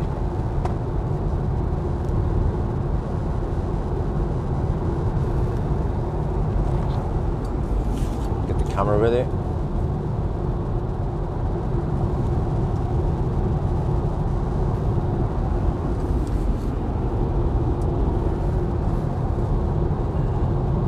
Alright, need to check consumption on this leg to estimate the next one. 336, okay, it's gonna drop. Yeah, we are slowing down now. It should be maybe close to 330. And then the actual is slightly lower than that. Let's see. Yeah, it drops like a rock now, 335. So I can probably expect around 310 on the last leg now. Yeah. Since we're going all the way to Oslo. 300 to 310 watt hour per kilometer. Let's just make it 310 maybe, or no, maybe 300. Yeah. No wait, or 310. maybe 310. Right.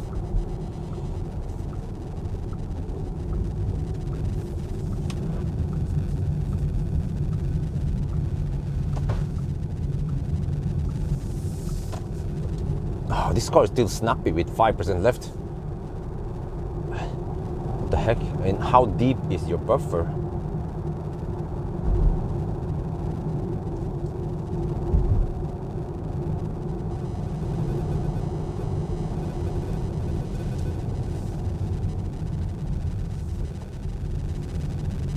Oh, no one at Ionity Strømstad. Oof. I can just choose whichever one I want. Noise. Okay, microphone off. Let's get ready. Brace yourself for impact. Well, they have a Ladestau queue lane there. Okay. Well, let me see. Charge port in the right. Well, I can just use one of these. Yes. It's nice and bright here. Okay. Let's just use this one ish. Whatever. It doesn't matter really. Just.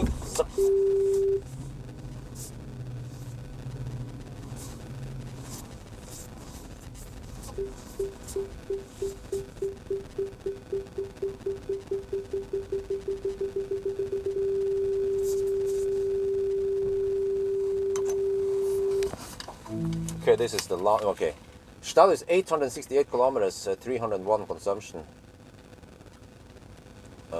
Strømstad. Let's go. Charge now.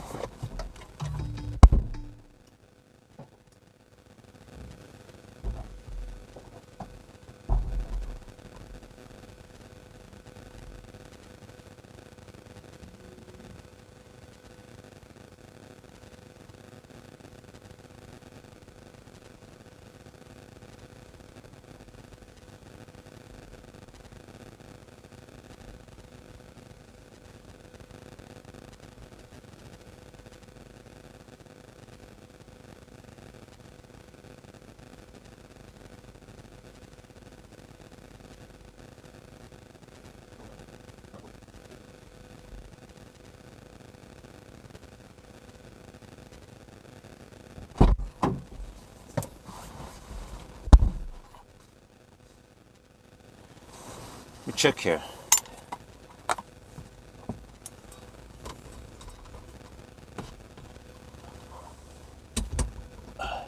This is going to be a good time. I need to quickly go to the bathroom and calculate the rest now.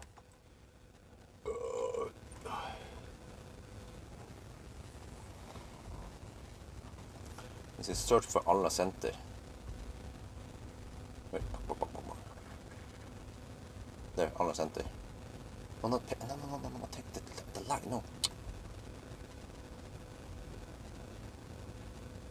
Start. Damn, 140 kilometers from here, really? 141 times 300, I guess.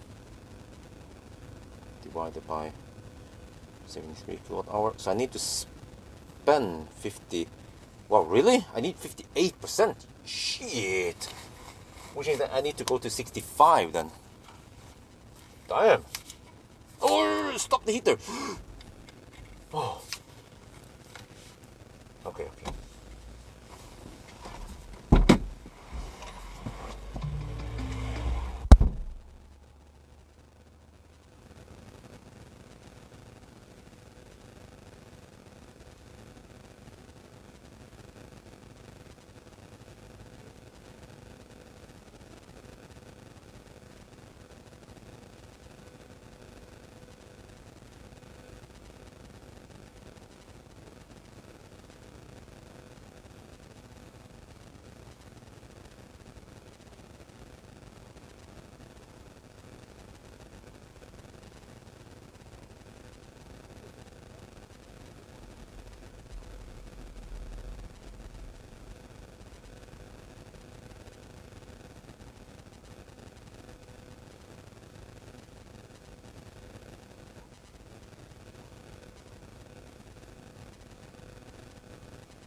I like the cabin here. It's so nice and bright. It's this gray color, so it just lights up everything. The only minus I think is that it's a little bit too cold. Yeah, I prefer LED to be around 4,200 Kelvin. This seems more like 5,000 Kelvin. Just nitpicking though, but I guess you get that modern look, but I get that hospital feel over this.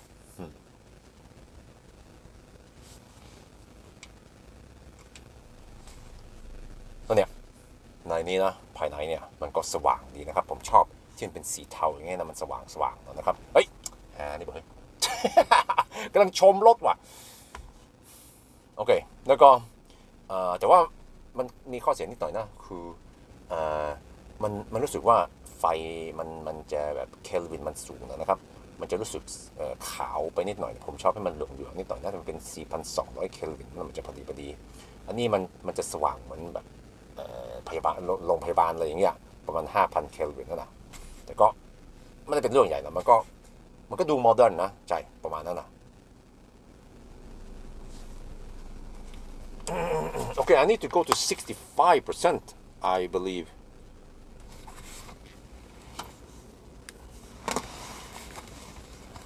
Oh yeah, I forgot to. I need to tell people that this car underreports by yeah.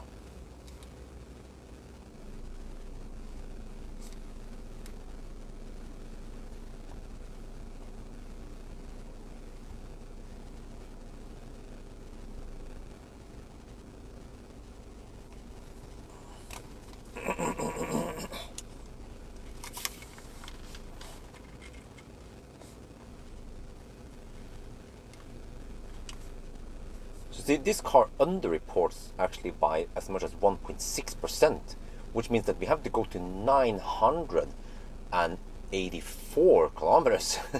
But this one does not have decimals. We have to do the countdown at the status here, and then here we see the trip meter with decimal. So yes, now we have to drive. Wait, okay. We have to drive the last stretch back to Oslo, 141 kilometers. We will add convenient charge like we always do, but not 5 minutes because this car charges relatively fast. I calculated we can add 3 minutes. That would be fairly fair. Yeah.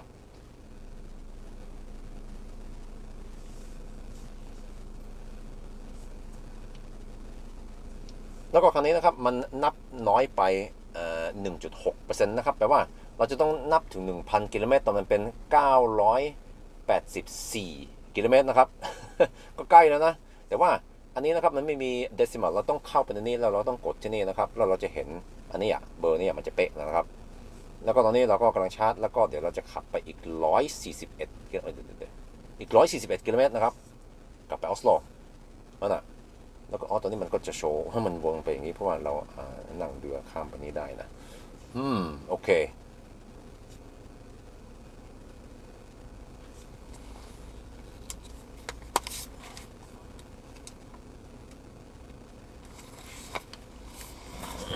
Now I go to the restroom. Just go and throw away the garbage also. I'm not sure if I need food, but probably not. I'll be back.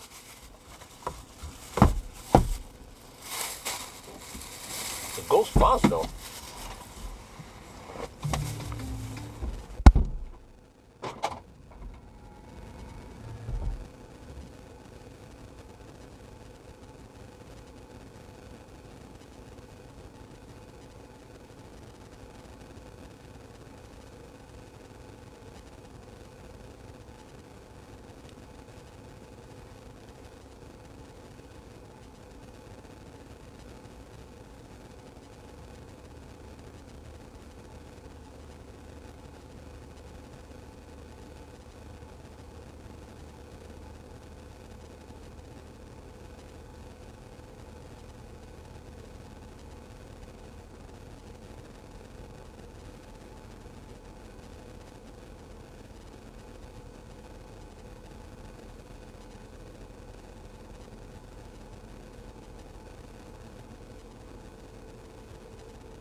47% already. Damn!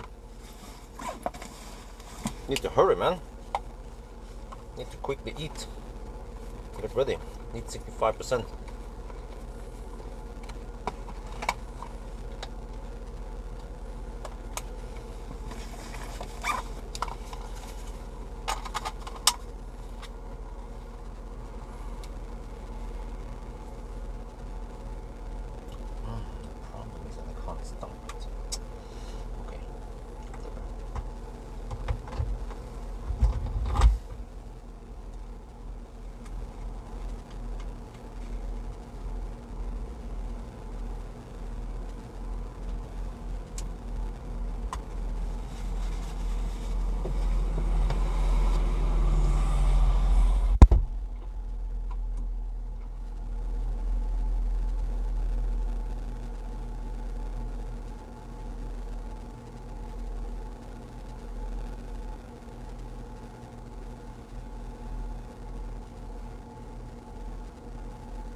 Good. I'm eating some goodies, some Swiss frutti, some rice stuff.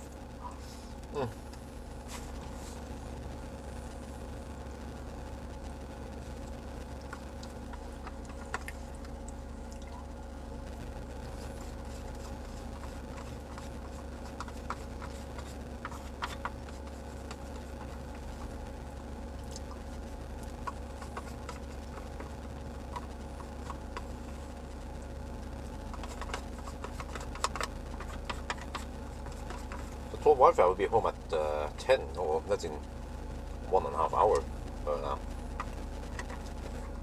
Okay, we are gonna leave soon. Need to throw away the garbage, and then I guess we're good to go.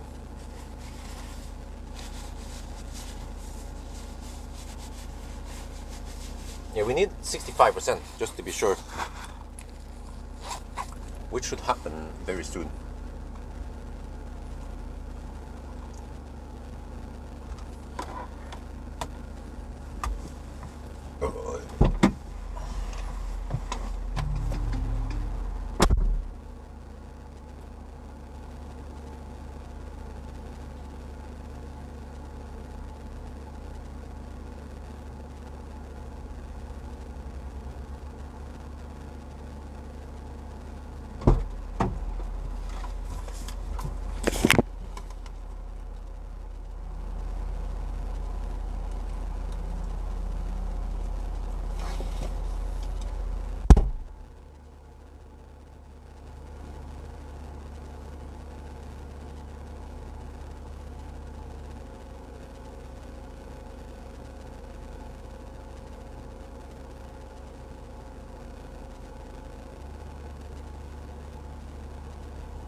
Oh, I need to move you guys over.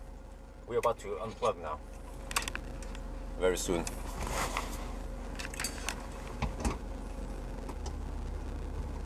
Okay, that's it. 9.5 hours. Actual time now. 9.5 hours. We're gonna leave.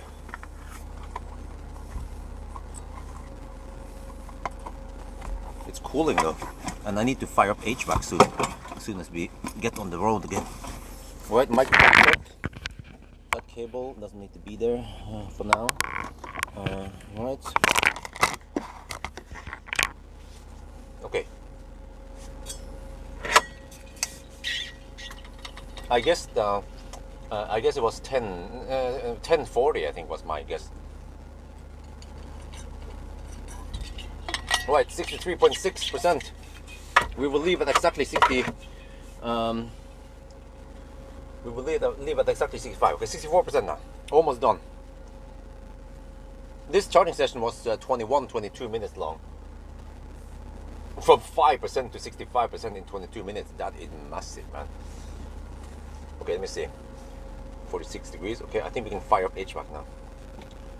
Boom! Let's go.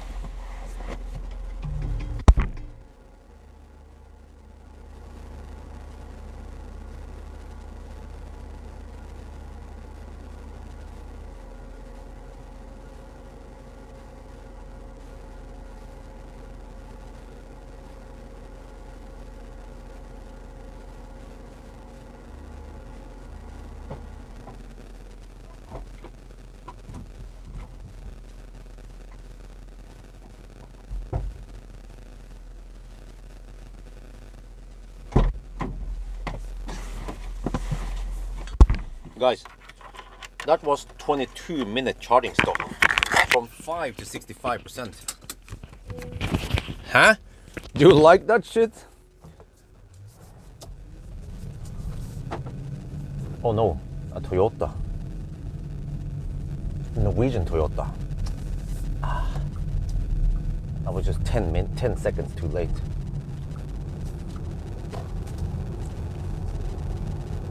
Man, it's ridiculous. You top up for around 20 minutes and you can hammer over an hour. Or if you top up slightly longer, then you can go maybe 1.5 hours.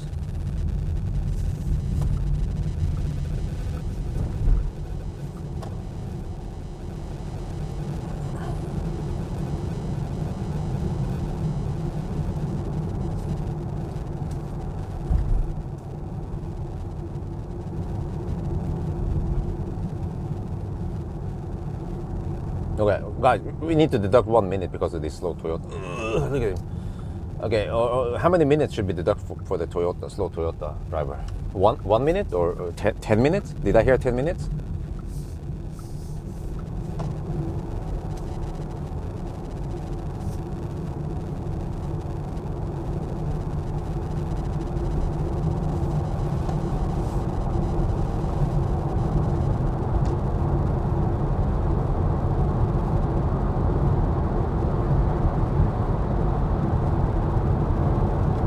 Kind of annoying because now he's hammering it. Bye bye.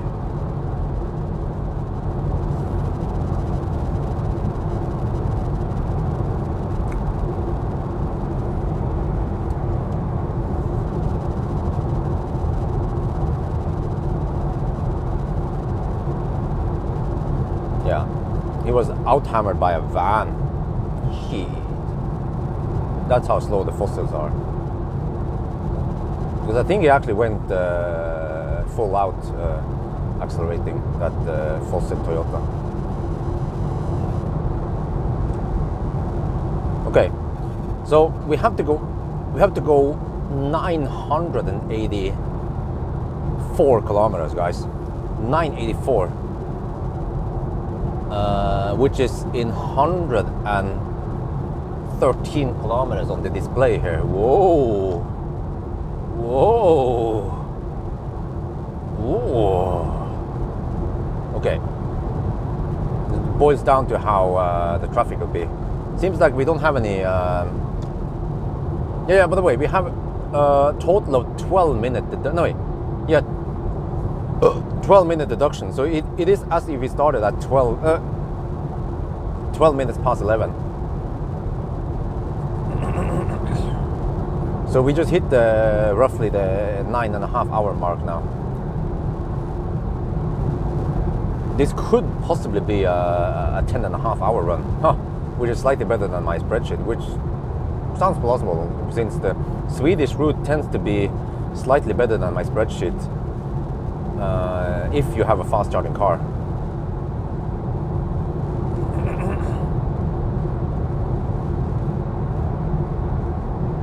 I get flashed from time to time. Seems like the ID light cannot detect all the oncoming cars.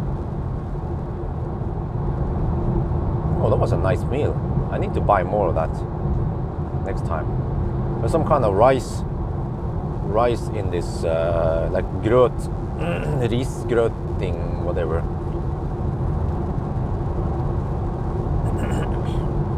With some strawberry sauce on it. Not over sweet.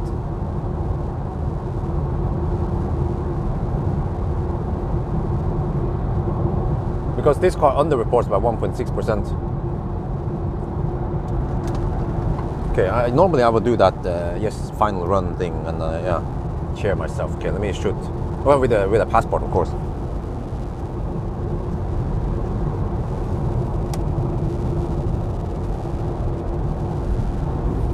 Need to actually purposely show that the passport is here.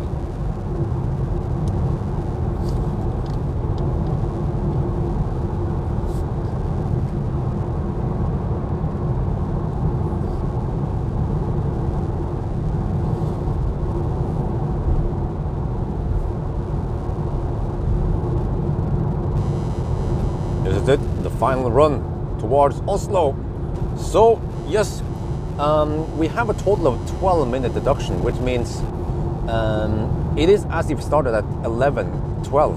So now we roughly passed the 9.5 hour mark, and we have to go roughly 110 more kilometers. Ooh, okay. Consumption is kind of high right now. The passport is ready for the border control. Let's hammer it through the night, Saturday night.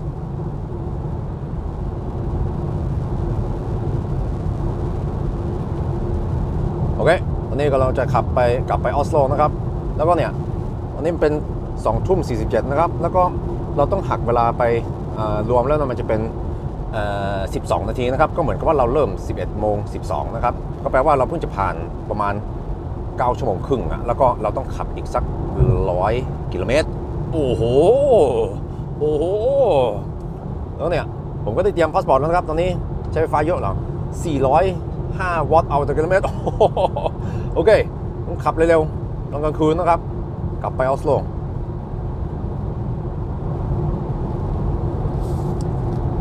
Ris frutti, yeah, that's what it's called.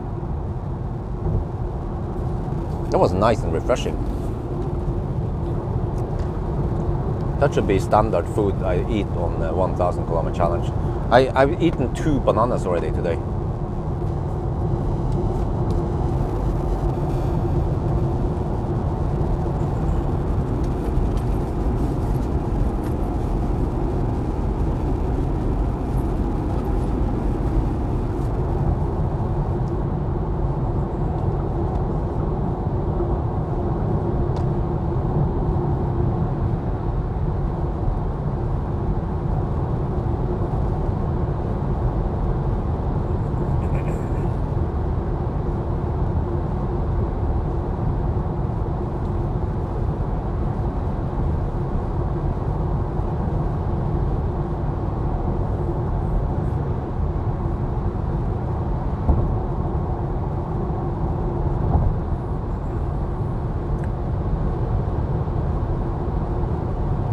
Okay, the battery is cooling down as usual.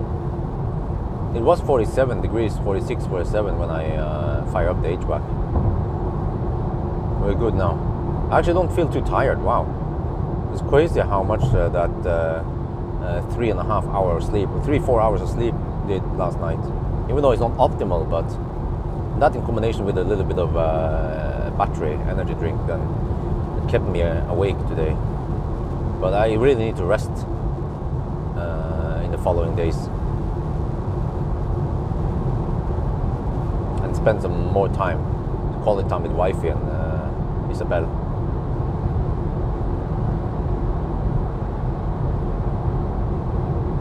Rain will start soon. Oh, okay, at least we get the windscreen clean then. Oh, I hope I have enough juice for the rain. Oh shit.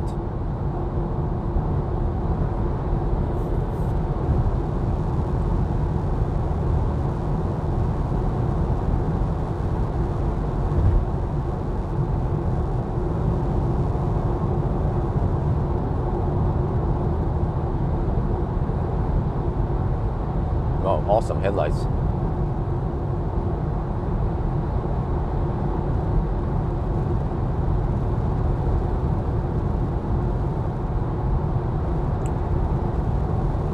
$885 kilometers now.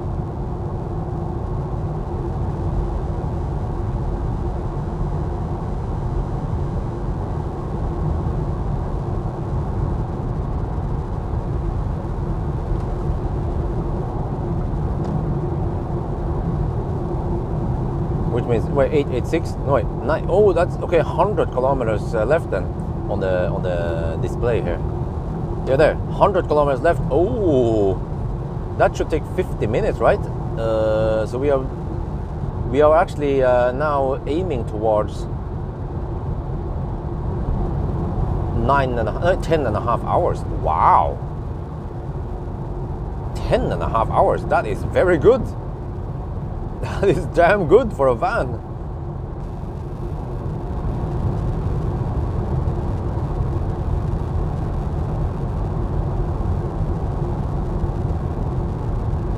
Okay, we have the slow switch here.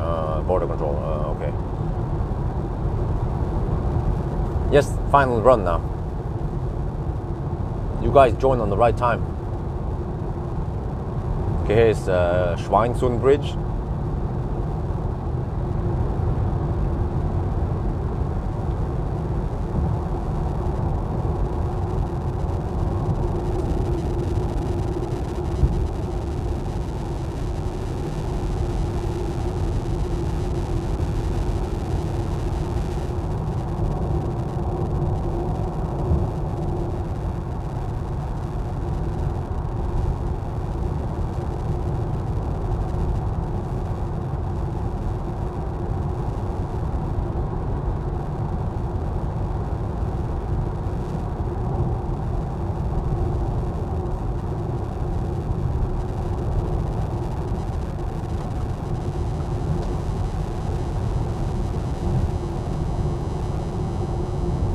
Oh, it's a little brother.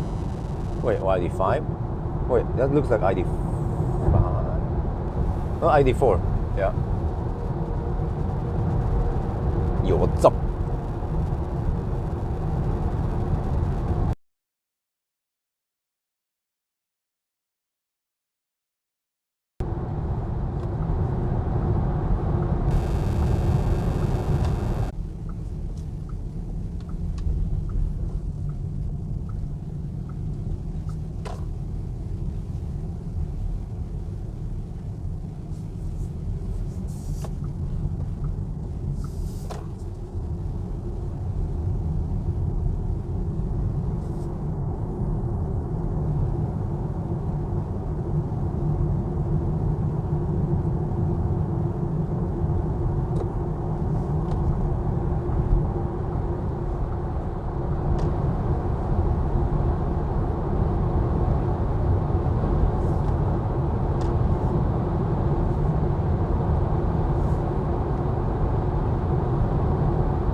Oh, it's kind of late. Are we back? Are we back?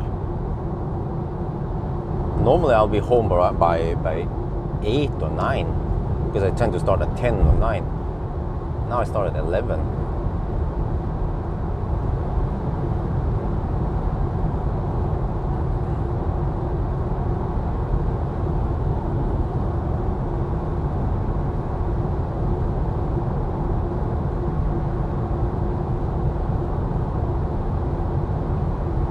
This is good because, wait, are we online now?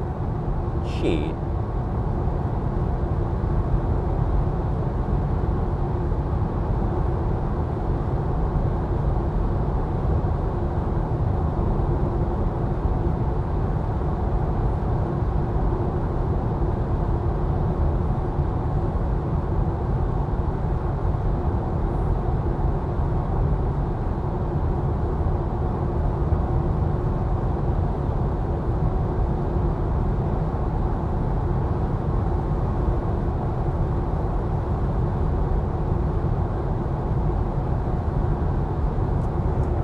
No, okay, the chat was bugged. Okay, well, I restart now.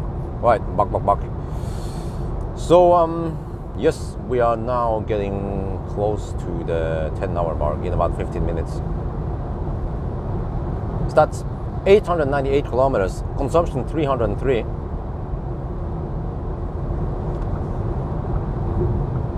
And fortunately, it's kind of late now, so we have almost no traffic. That's an advantage for us. It tends to be quite empty on a Saturday night.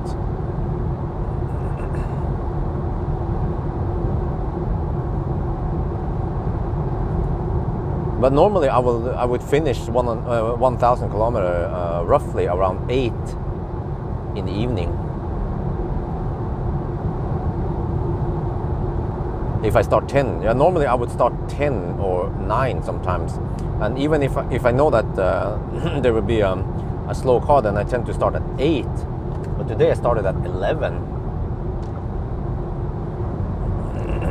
because of family tasks. So yeah, we are actually aiming towards 10.5 hours, guys. Huh? Isn't that awesome?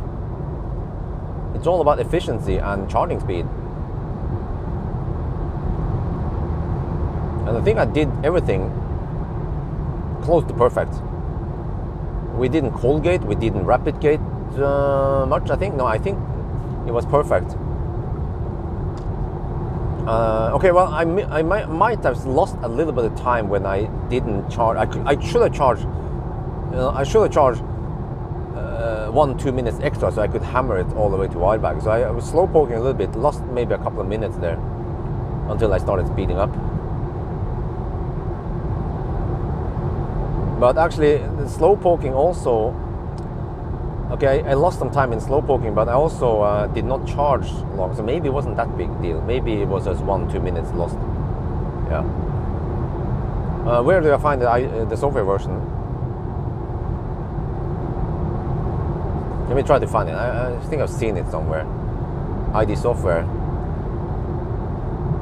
Wow, spinning. Please wait. There, 3.1.0.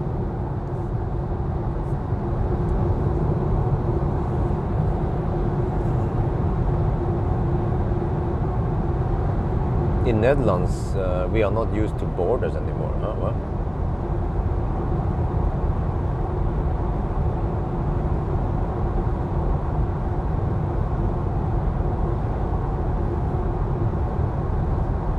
Well, when you say at all, will the chat look like highlight for you, or like when you highlight your name or someone's name? Is that how it works? The all app at all, I mean. Wow, the roads are so empty.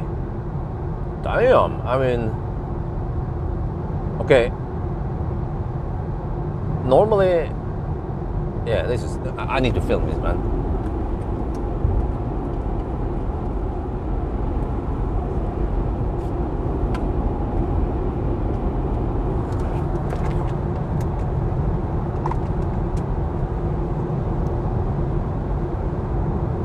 All does nothing. Okay. We are back in Norway now, and it's 9 in the evening on a Saturday, and there's almost no traffic. Normally, I would usually finish in 9 around 8, but today I started a bit late because of family stuff. So, yeah, I guess that's an advantage then. Looks like a zombie apocalypse over here, man.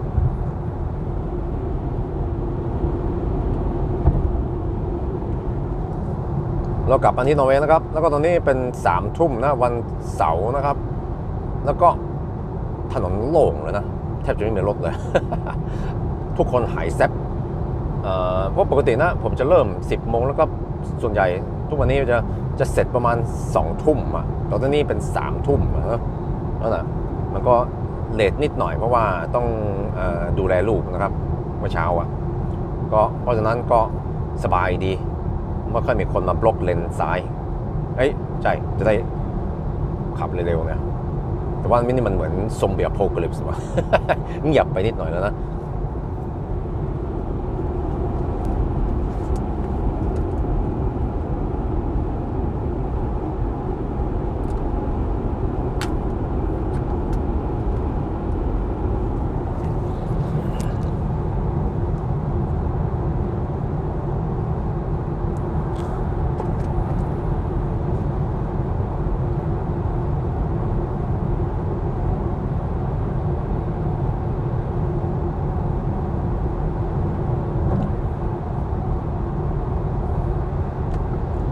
Okay, let me see. It was 12-minute deduction total. So at 21:12 then, that's the 10-hour mark. Let's see.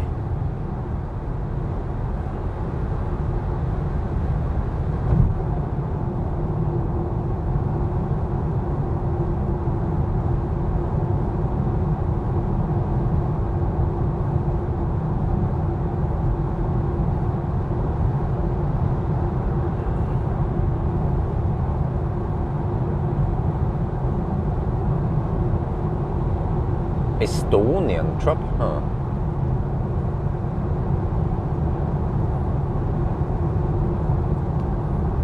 Wow, the roads are so calm now. You know, I should have more of these Saturday runs. I used to do them all the time. And usually Saturday evening is prime time, so lots of Europeans will be watching. What, 298? Oh, well, it's relatively high. Nowadays, we don't get that many viewers in the live stream. I think mainly because I tend to do the same thing. When live stream nowadays is mainly just 1,000 kilometer challenge. At least in the future, maybe next year, I can do slightly more Arctic Circle runs at least. Maybe try to incorporate one Arctic Circle per month, but just for selected cars that will get lots of views.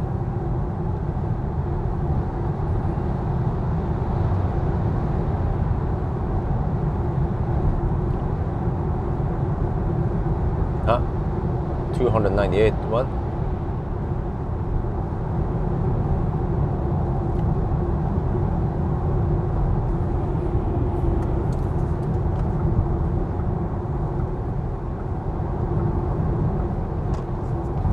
Oh, no left lane huggers. This is heaven, man.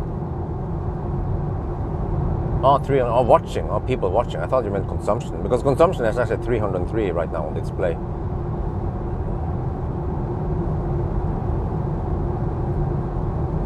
Why is ID Bus coming to North America? Because for some reason, North America is not getting ID3, which is weird. Only ID4. Maybe because most Americans want big cars and they don't want tiny city cars like ID3. But I think if Volkswagen sold ID3 in US, they would sell like hotcakes also. I mean, Model 3 sells, right?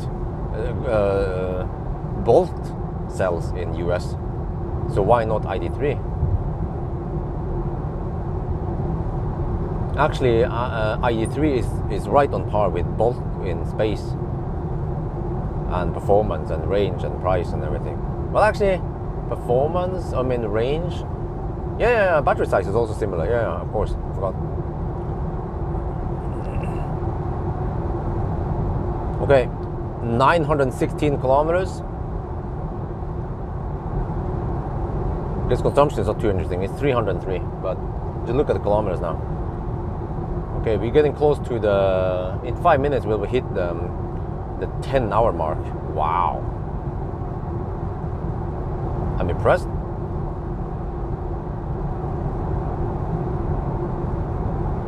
ID3 is not very successful. In Norway, it is. But actually, to be honest, I see more ID4s in Sweden than ID3s. But there are a few, I guess in Germany they are, because they like their own brand or country.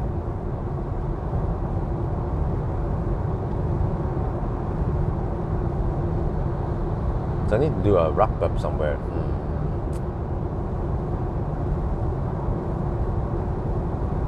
Maybe I can just do it in garage. Yeah. Wait, but outside it has a nicer view though.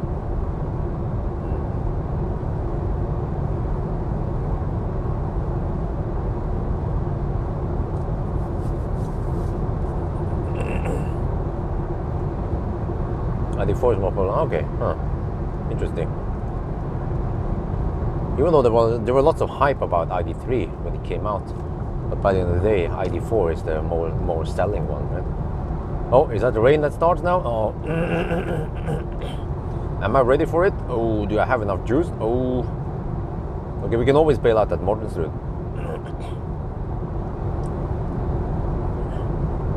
The only problem with the rain is that Norwegians start driving dog slow. But it doesn't matter as long as they have low traffic, because they don't block the left lane. Yeah, it fits perfectly fine in the garage. It's not that long, really.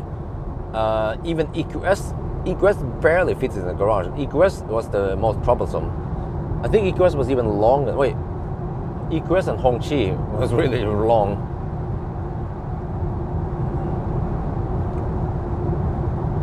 No, not every EV is expensive. Classic Ioniq is dirt cheap. And also Model 3 is dirt cheap.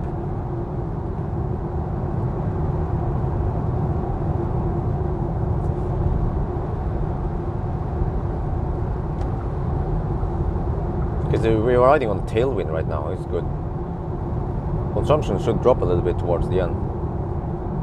See if we can almost match Fat e-tron consumption. That would be crazy, man. 291 was it on Fat e-tron.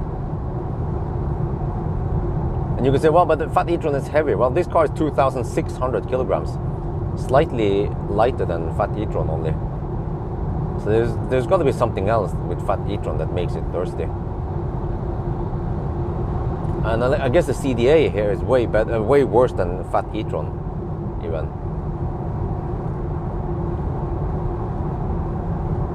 But I think it's I think the drivetrain on fat e-tron is inefficient, because even when I did Sunday drive, the consumption was kind of high.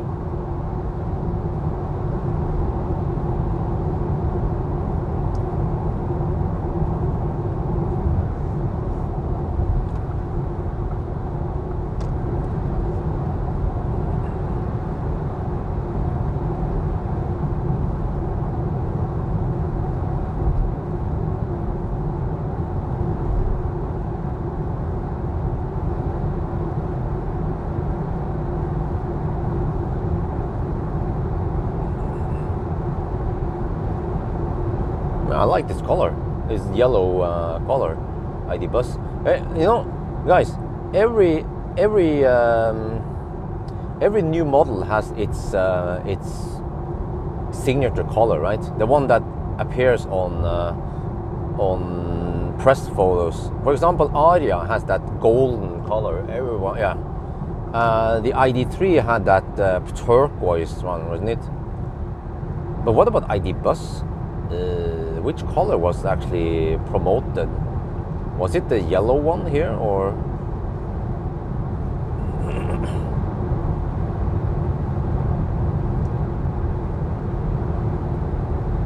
Yeah, Leaf is dirt cheap. And even Zoe is cheap. Even the Zoe. Wait, where? See, it seems like I dodged most of the rain. We're about 1 hour away from home now. Actually, maybe less. Yeah. So I should be home by 10-ish.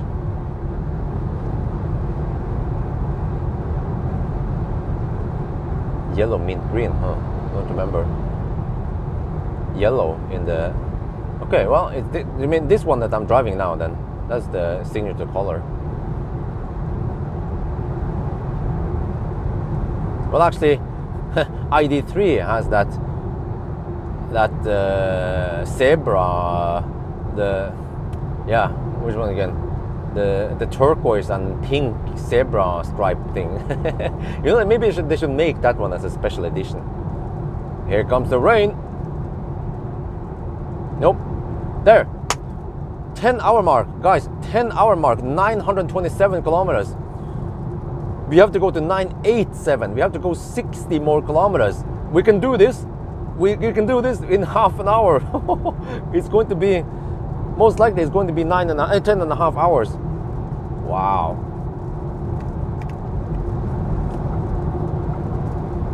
Especially now at night when we have no left lane huggers. We can hammer it. Okay, so remember, we have to go to 984 kilometers. It's 928 now.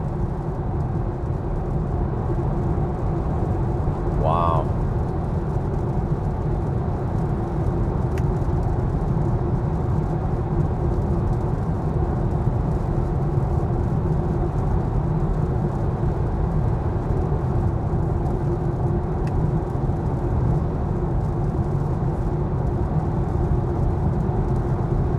Seems like the front windscreen has been coated.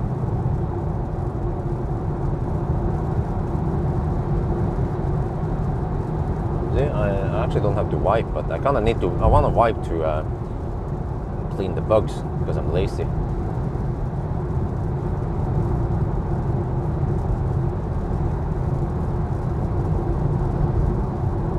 But I need to rinse it anyway at Circle K. Get it fairly clean because it's kind of dirty on the back.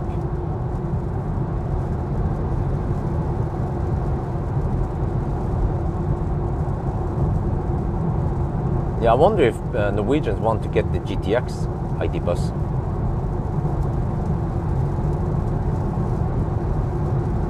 Okay, the consumption will go up a little bit now, maybe, because of this rain. Well, at least the roads are dry for now. That's good.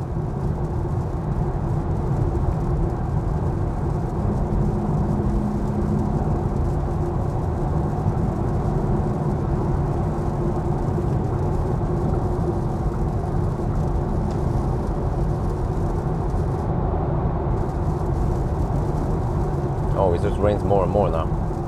As forecasted, it's supposed to rain cats and dogs eventually.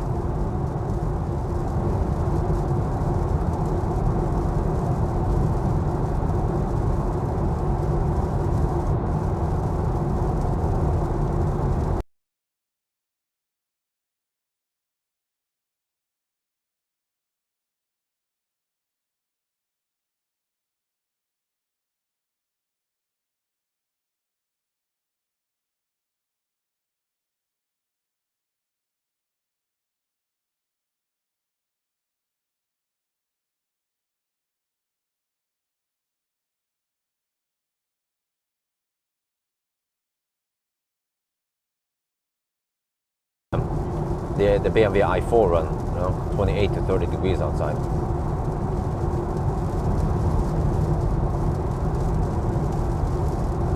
You know that soon in Germany they've been talking about it for the last 10 years that the speed limit, the unrestricted speed will disappear, but it still hasn't disappeared yet.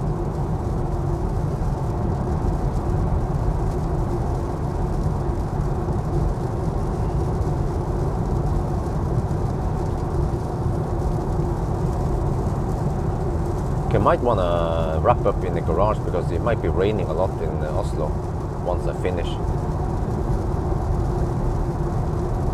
Oh, but I need to clean the car. You know what? Maybe I'll just ditch cleaning it. It's going to be dirty anyway tomorrow. I can clean it after the 0 mile test maybe.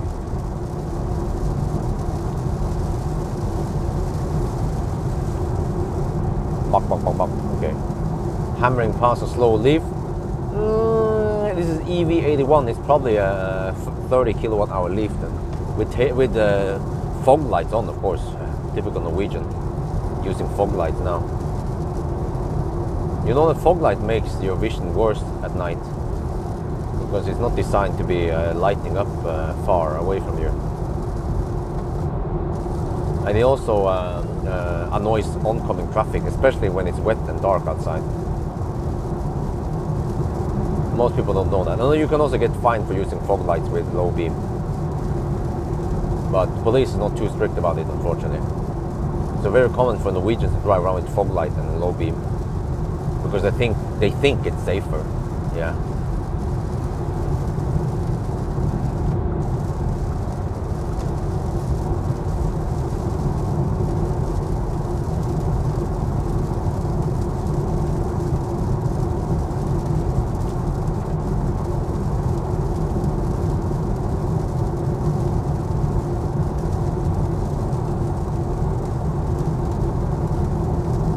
What, 939 kilometers?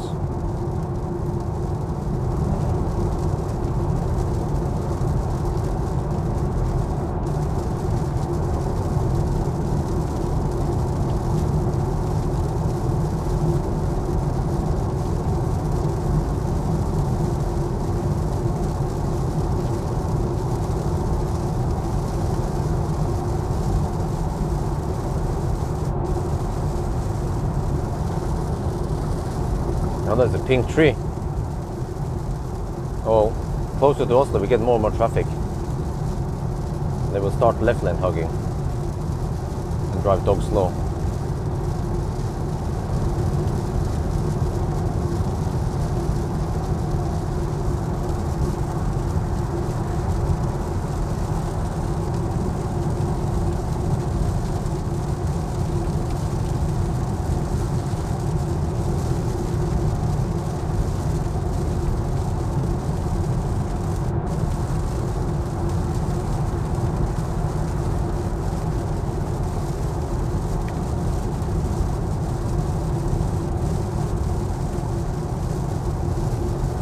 Okay, you changed your mind, that's good because I'm gonna hammer it now. Okay, it's getting wet now. Consumption is going up, I guess, because of this wetness. So I guess I need to charge in the garage for a little bit before, to get around 20%. Unless I stop at Esso again. Top up there. Yeah, I might as well do it in the garage. But I have to pay attention so I don't overcharge too much. Need around 20%.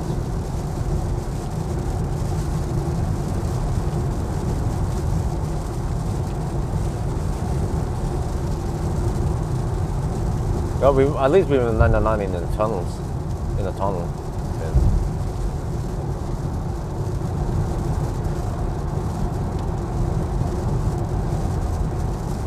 Oh, it actually takes a while before the wipers can clean the front windscreen here by itself.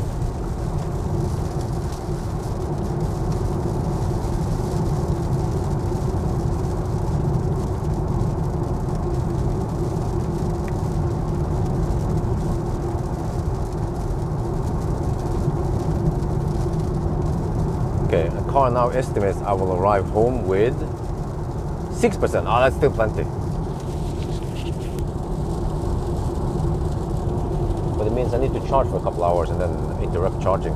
Wait, let me see. If I charge at 2 kilowatt at home, 3.3 kilowatt at home, and I have 73 kilowatt hour battery, that's roughly 4%, almost 5% per hour. Okay, so 2 hours will be almost 10%. Alright, so I have to disconnect around midnight or 1, 2 at night then. And then you have to actually camp with 20% overnight. Guess it's no big deal. And I have to keep the battery nice and warm with the heater on. And also need to prepare EcoFlow. I want to start with 100. Both EcoFlow is 100% battery tomorrow. In case this car goes brick after, it's a relatively large battery, so it could brick.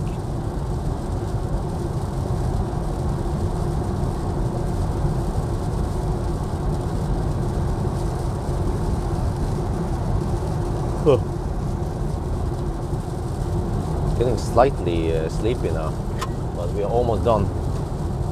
In about 1 hour, I should be home inside. Even.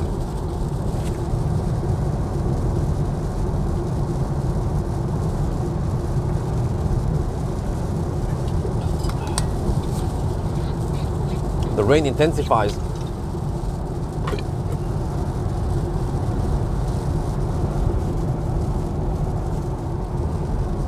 You have to get out of bed to stop charging. Nope. Because I will most likely be up 2 at night to take care of the baby. Such luxury I had back in the days where I can just go to bed at midnight or even 1 at night and sleep for 8 to 10 hours. I don't have that luxury anymore. Any parent will know.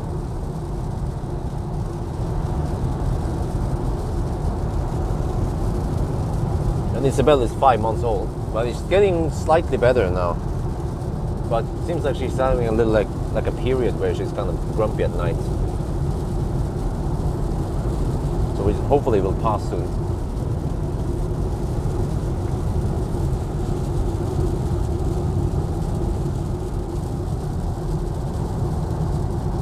Hey, dude, don't camp like that.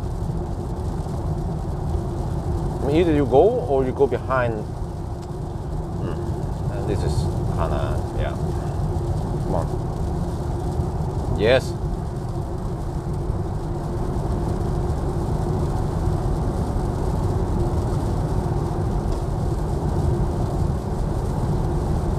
Freaking Nisse, man.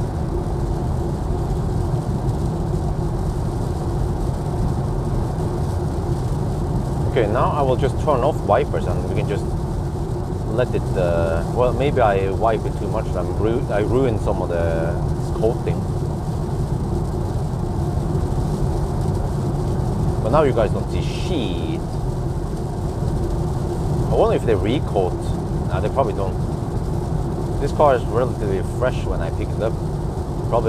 They probably did some kind of, yeah, it looks like it has some ceramic coating, maybe some window coating also.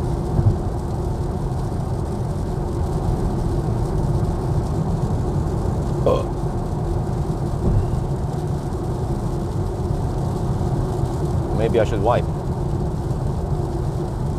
Is that better? Yeah, I think it's better if I wipe, right?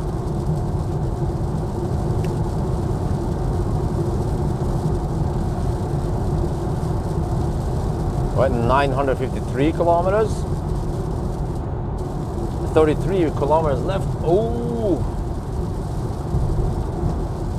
And we have now done 10 hours and 13 minutes. Oh! Wait, well, what if I turn off the wipers? Can you guys see anything, or you can kind of see it, right? But in the tunnel, I want to clear it.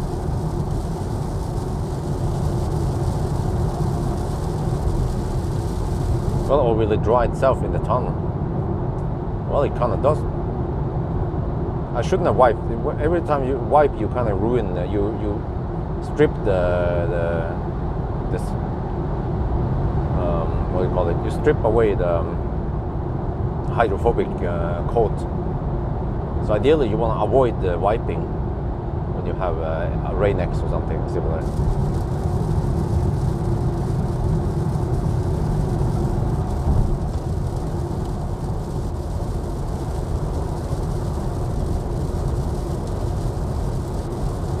$956, 30 more kilometers.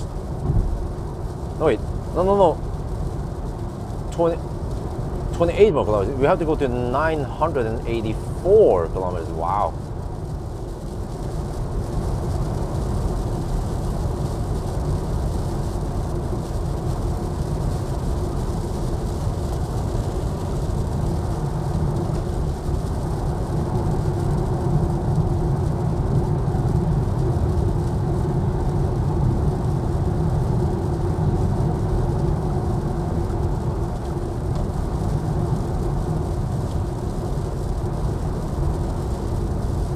$957.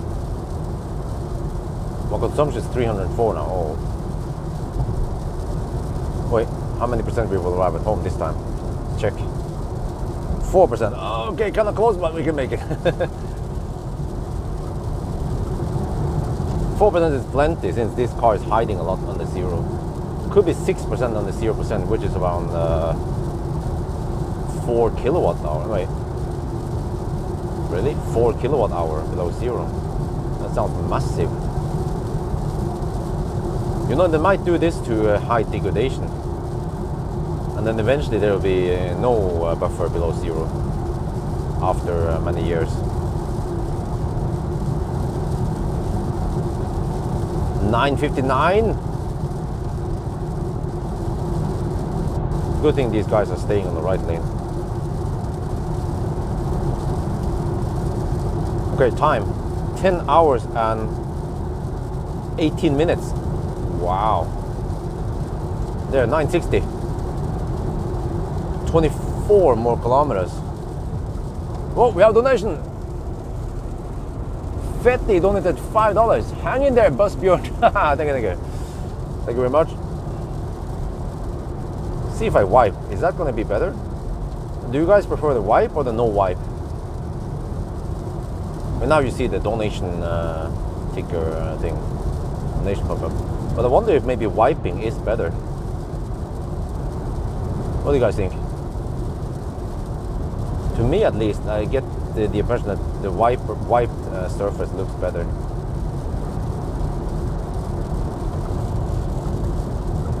$961.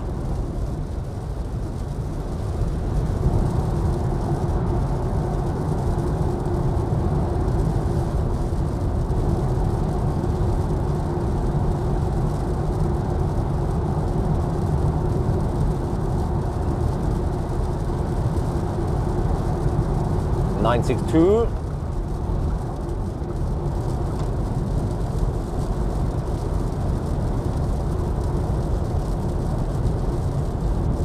Wow, this is actually faster than 1040. Very impressive already.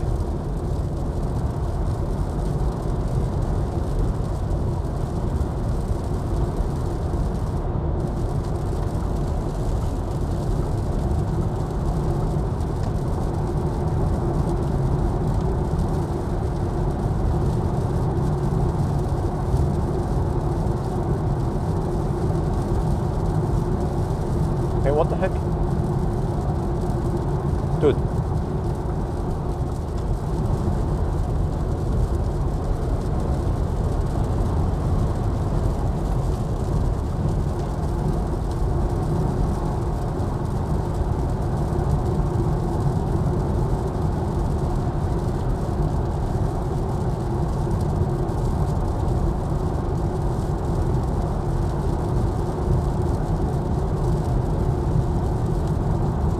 $965.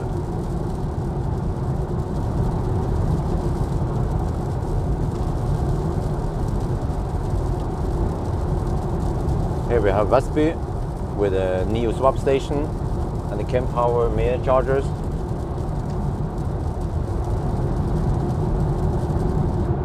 Coming through.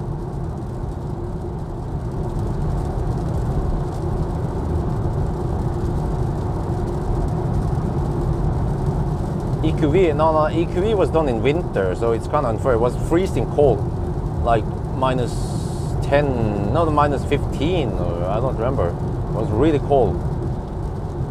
So the consumption went sky high with EQV. And I wonder if it was also slightly cold gating. 966.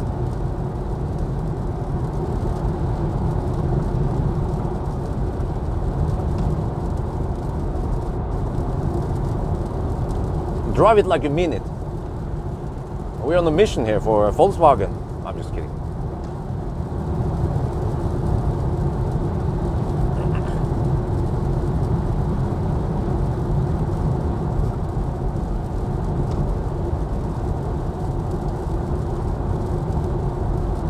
Okay, let me see. Arrival at home now. It keeps dropping. 2% at home now. Well, after 999, I will just kind of chill back, I guess, or maybe just hammer it. We'll see. 968. Oh, almost there.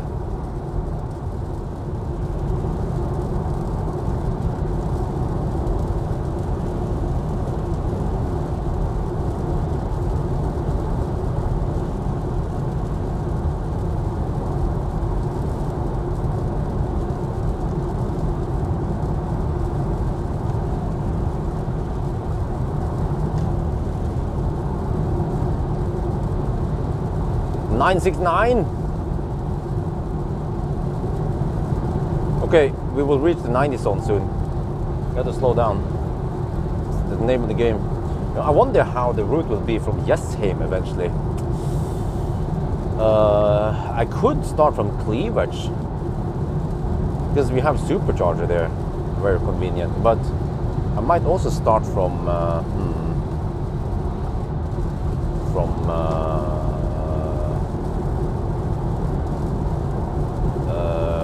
no, actually, you know what?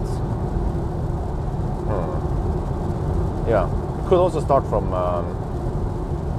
Esso, Gardermoen. But maybe Cleavage is better because we have more charging options there. Well, or do we? Yeah, I think so. We have supercharger, at least for Teslas, and then the main chargers. Or I could even use the UFC charger.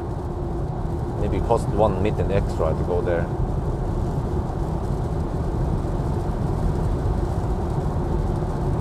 Okay, 972 kilometers. Now we have to slow down.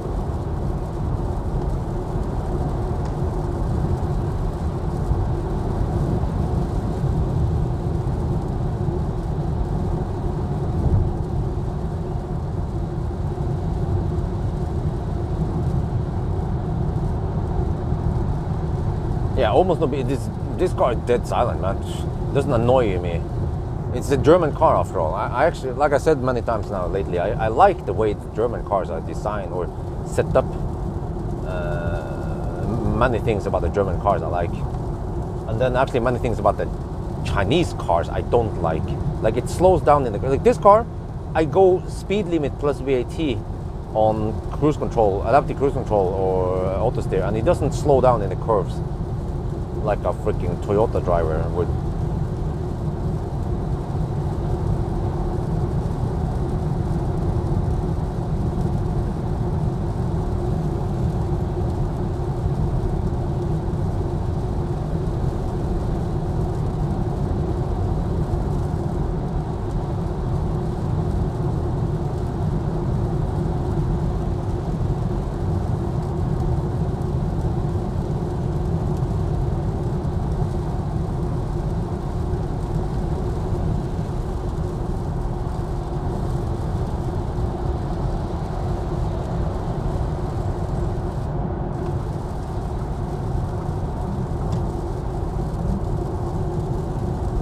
975.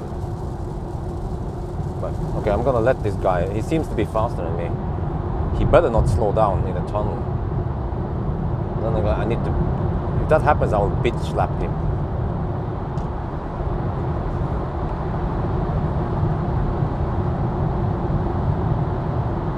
Okay, time 10:24. 10:24. We have 8 more minutes to finish this. 9:76. We have 8 more kilometers to go. Oh. Consumption is 304, by the way.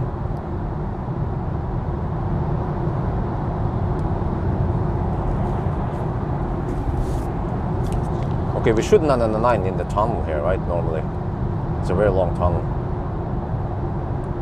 Wait, or do we 999 somewhere else?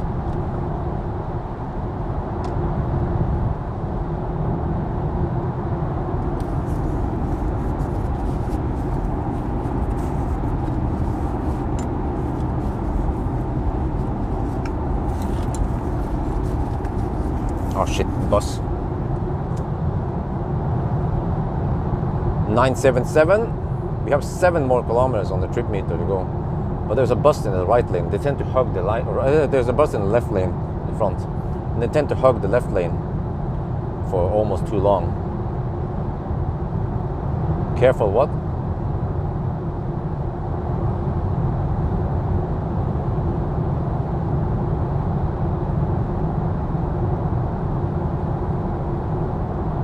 .978. Okay, we have to go to 984. I need to switch over to the trip meter soon. And then I have to remember to go check consumption. Okay, so actually we 999 slightly after. I'm not sure why. Wait.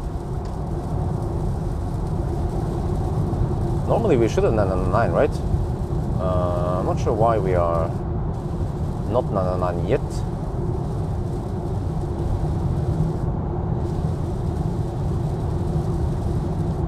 .979.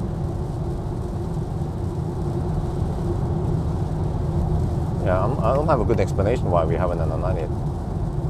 We usually follow the same route. We took Hogstorp. Oh no, I forgot. We start at slightly later. Yeah. We start now from Eslo. That's why we tend to 999 in the second tunnel here. 980. Okay, 4 more kilometers.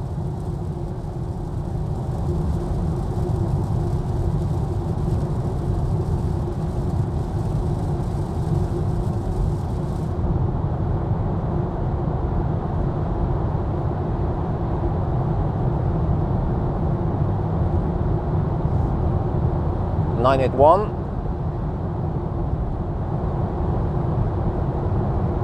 Okay, let's switch over to the decimal view there.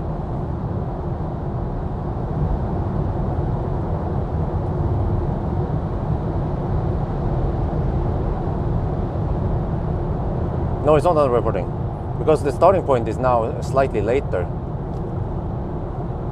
Normally we start from Circle K, so we drive that extra distance, but now we, I don't know if it makes any sense. 982.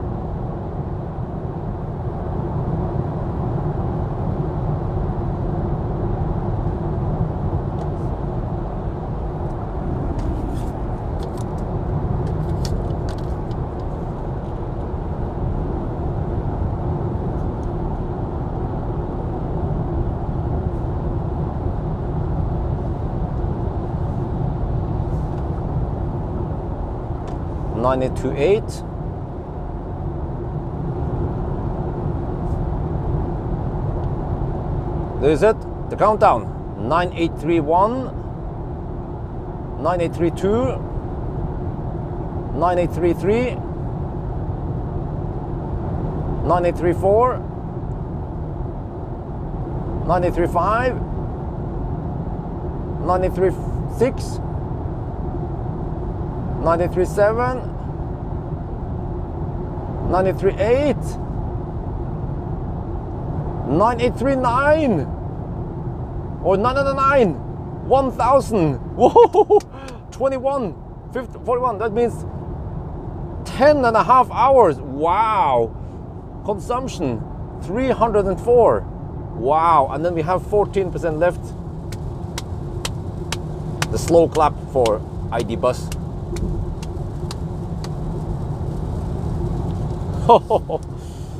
10 and a half hours, huh?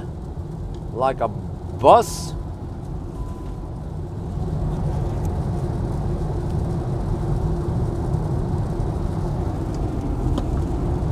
Okay, now I have 14%. How many percent will I arrive with?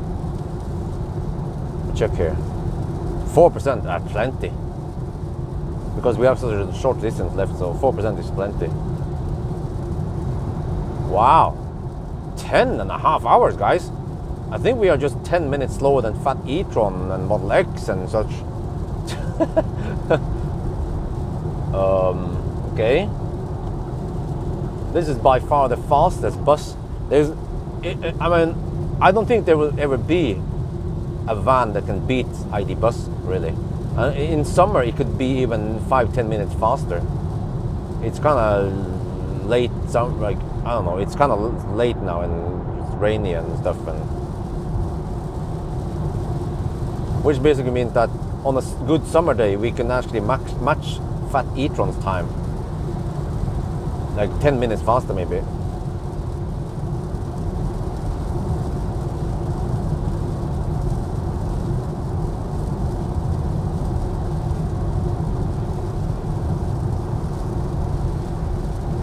How many miles on the charge?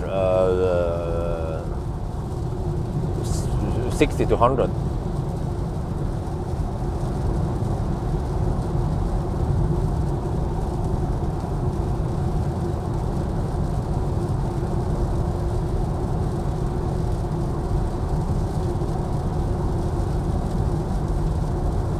Okay. I told wifey I'll be home by 10. Seems like we might be able to reach there by 10.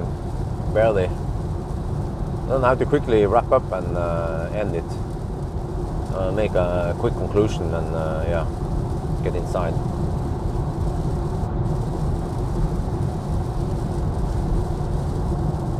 Yeah, so actually the Swedish route was slightly faster than my estimation. Plus, yeah, my estimation is based on arriving with 10%, but I kept arriving with 5%, which actually improves the charging, or yeah, it improves the time slightly.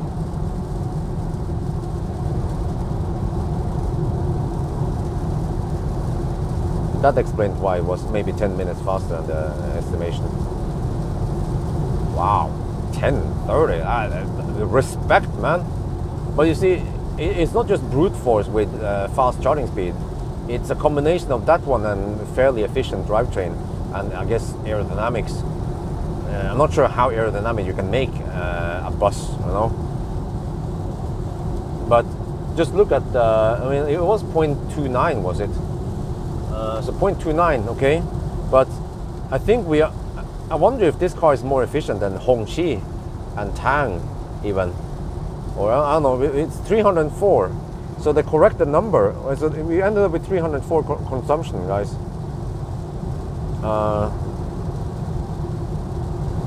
Yeah, 299 was the corrected consumption. And I wonder if some of the thirsty Chinese cars had over 300 consumption. And they're way smaller than a freaking bus.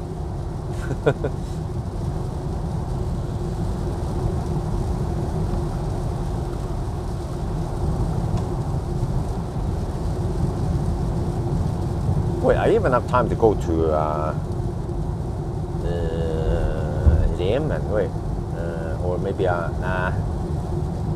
I'm not sure if I want to hamster more stuff from Yemen. I think I'm done.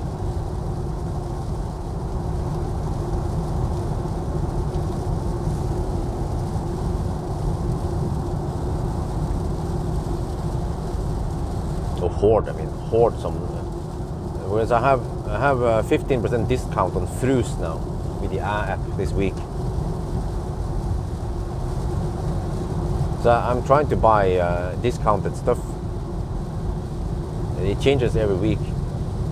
and it's more random what I get, but I tend to get on the same items again, so I usually get the same item on discount every few weeks or up to maybe 1 month. 354 and 90 run, huh? Which car are you talking about?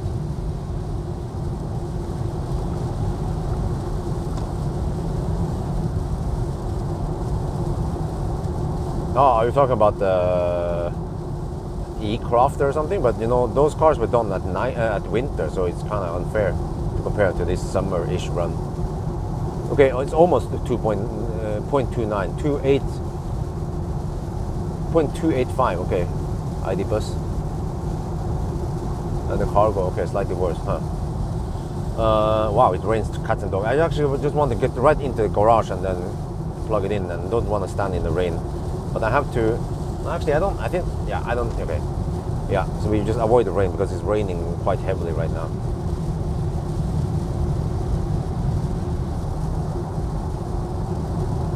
And I guess even if I clean the wind, if I go rinse the car now, then from the gas station back home it would be dirty again, kind of. So yeah, whatever. I'll just clean it after the 0 mile test tomorrow. So we're at 10% now, so it'll be low-ish. That's fine. Then we just juice it up a little bit. I don't want to keep the car battery too low. And we have only 25% on GOM now, so I want to have around 20% and then around 50% on GOM. 50 kilometers on GOM.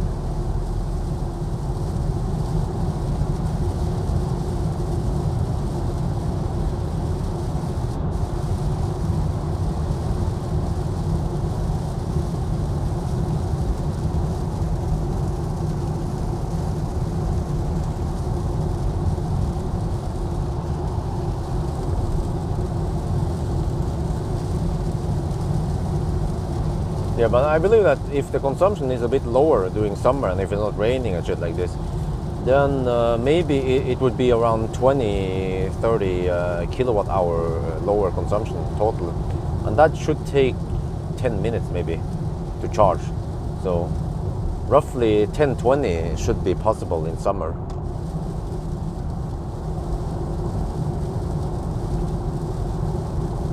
Zero mile live? Nope, I'm doing it tomorrow, so not the same day here. I don't remember how it was last time. Yeah, last time we had a night run and then I did it right after. Well, it's quite exhausting. Today I actually don't feel like a zombie, so which is good. It's incredible how much just 3-4 hours of sleep does.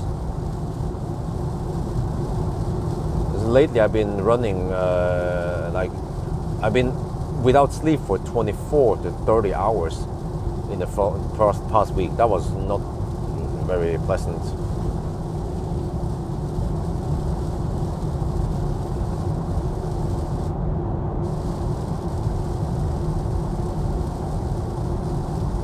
Dinner time, yeah. I guess I'll.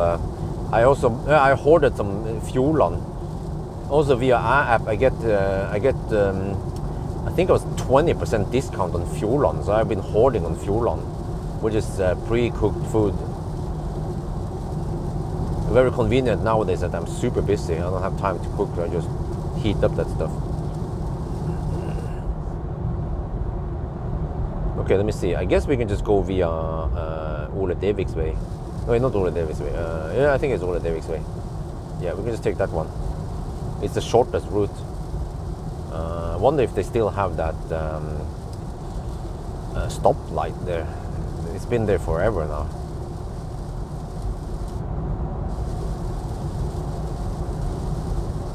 Another guy without taillights.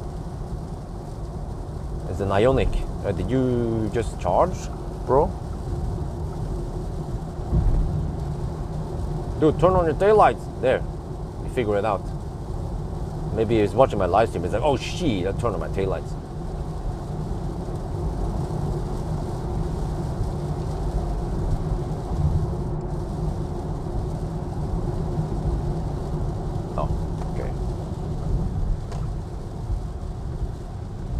This one is the shortest route back home.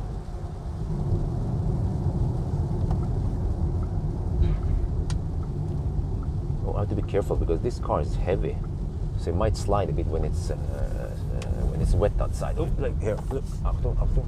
But I think I have good tires though. Summer tires. They should be quite grippy even in the wet. I remember Pirelli P0 was incredible in wet.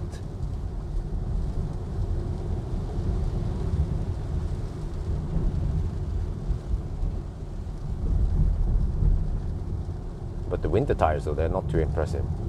Continental Viking Contact 7. Not so great. Okay, so wet outside. Oh shit, it's raining. Cats and dogs. Wow. Right. Well, they still have stoplight here. What?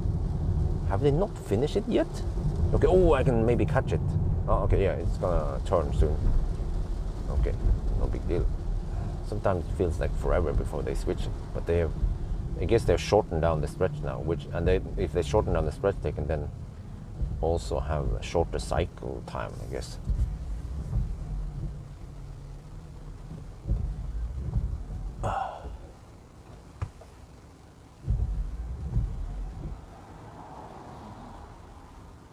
Yeah, the epic trip starts in late November when we go to the Arctic Circle. I will actually not time it, but that would just be stressful to time it, like how long it takes to go to Mo i Rana.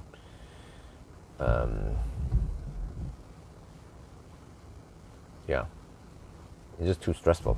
I mean, I could do it, but nah. I think people don't. Well, actually, some people might watch that one for the timing part, but I think people also watch it because they just want to see how it is on the trip and how I sleep in the car and all that stuff. I wonder if that's a GTX we have in front, because it seems to be fairly fast. Well, it's a Skoda Enyaq. EC71031 is a Skoda Enyaq. But is that a GTX? Oh, not GTX, but is that an all-wheel drive or a regular one? Oh, EC71031. At least it's going fast. That's good. There are too many EV drivers that go dog slow.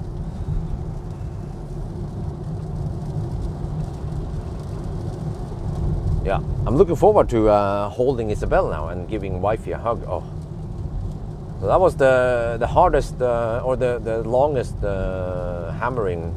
From now for the next week now, I will just have some shorter trips. I have a Göteborg trip. Well, actually, that will take a couple of hours, yeah. Göteborg trip on Wednesday, and I have the event on Monday, yeah. And I have to do some EQE range test on one day that is a bit nice. Yeah, tomorrow I have around 3-4 hours of 0-mile test. I want to go deep, like now, this is perfect. Initially, when I didn't prepare my 0-mile test properly, I would spend... Why is this guy suddenly slow poking?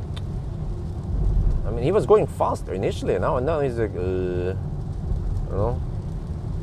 Okay, whatever. Yeah. When I didn't prepare, or when I did not plan the 0-mile test properly, I would start with, let's say, 40% battery, and I have to spend over an hour just driving it down to almost zero. But now at least I estimate so that I can almost just barely reach cleavage with 0%. Yeah, something like that. To save time.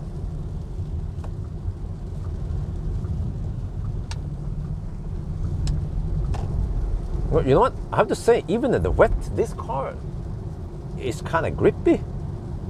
It doesn't have that the crippling traction control that I typically find. Yeah, look here. Had they made it so sporty? How the heck? You see, I can just floor it, and it still grips very well, and it doesn't. The traction control doesn't go loco on me. That was the problem with the ID3. I remember it would just limit the power like a mofo, and it was no fun in the wet or in winter if you have studless tires and you slip a little bit. But it did not spin though, so maybe because we have, yeah, you know what? I have 50 kilograms of EcoFlow and rescue kit in the right over the rear axle, I guess that helps for ground pressure. Oh guys, let me just check something here, since I'm already here, kind of ish. I usually do the turning circle test here, but wow, it's kind of busy now. Let's see now. Maybe tomorrow night. Yeah, here it's clear. Tomorrow night I should do a turning circle test here. Count how many parking slots I use when I turn. Let's say here, right? Okay, and I have to align it against this one. We're just gonna do like a not strict test right now. Okay, here, let's see now. Zook. Damn! Damn! I need to record this and compare it against the Model 3. The turning circle here is just insane. It's a freaking bus. But you can almost rotate around its own axle. Oh shit! I wonder what it looks like on glimpse. Damn. Okay, I'll stop digging around. Let's go home now. Oh, it's almost 10. I will actually be home right before 10. Oh, that's a cute little Fiat 500e. Wifey likes it. She wants it. Wow. I need, yeah, guys, I need to do a turning circle test with ID bus. Very impressive. And this is actually, you know, okay, it's not just a gimmick, because when I maneuver with the ID bus, it feels so nimble, you know. You don't need to have expensive, complicated, and maybe heavy rear wheel steering like the EQS, EQE. They just allow the front. I don't know how they do it, man. They just somehow they allow the front to turn at higher angle. I wonder if that has any disadvantages in general for the suspension and whatever.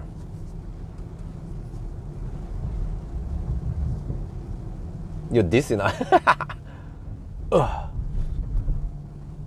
Okay, I have 7% left. Yeah, it's fine. Let's juice it up.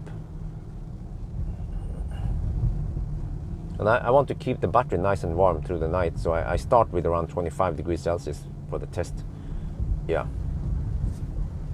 Because if I start with, let's say, 10, 15 degrees Celsius, then it will be slightly worse for the 0-mile test.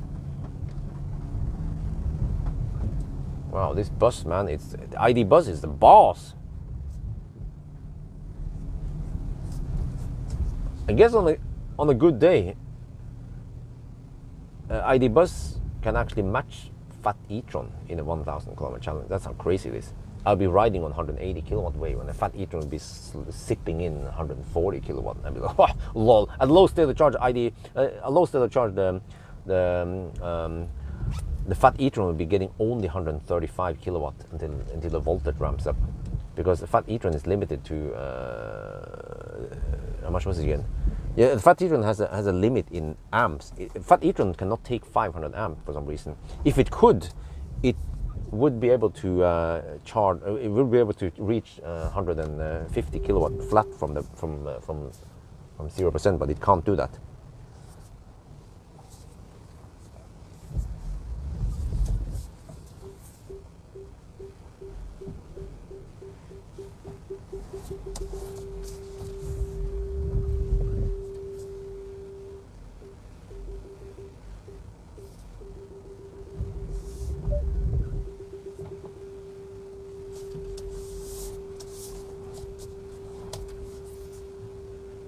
Well, I have to say the backup light is kind of shitty on the ID bus. Holy shit, do we actually have backup light here? The fuck? Okay, I wonder if we are inside. Let me check. Okay, I need to check the distance, how much we have driven today. Yeah, 10. I came home right at 10. Okay, fuck.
Okay.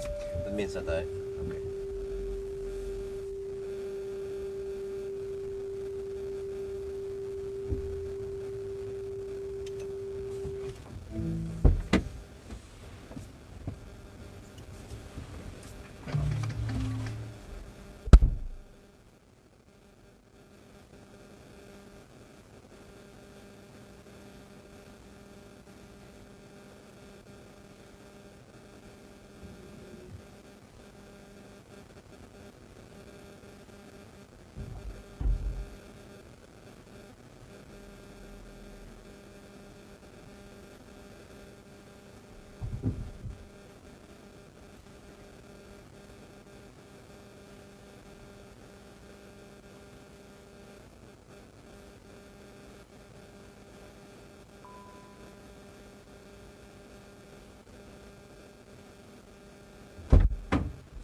See.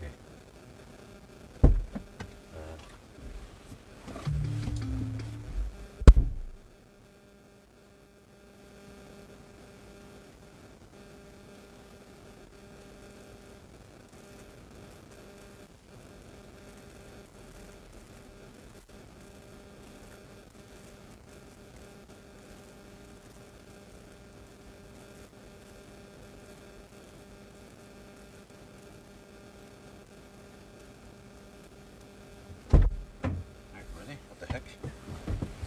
The AC is going dog slow.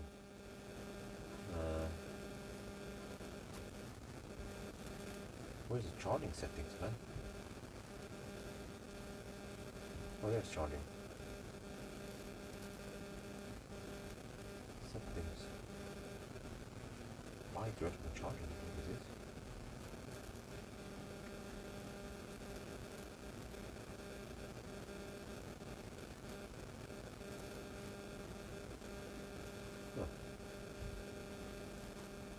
Reduce these one, huh? Good cable, what is it? Oh, okay. But the reduced charging, I'm charging kind of slow. I'm charging at only 1 kilowatt for some reason. Let me check something. I'm testing some Shuku electron cable.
Okay, I have to test some equipment for tomorrow.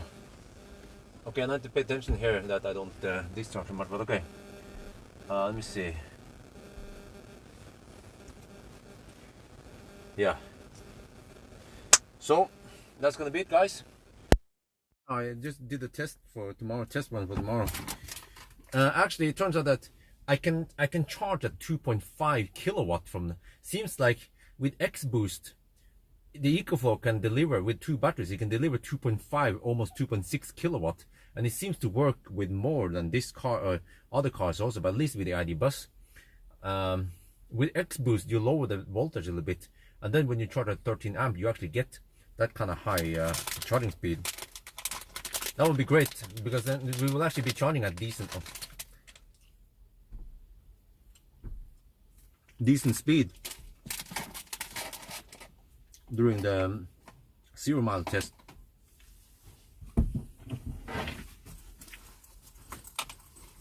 But yeah, I have to do the wrap up. But guys, I'm gonna end the live stream now. Alright, this is awesome. As always. I have to do my wrap up. Oh shit, maybe I should close the door before so I don't lose too much.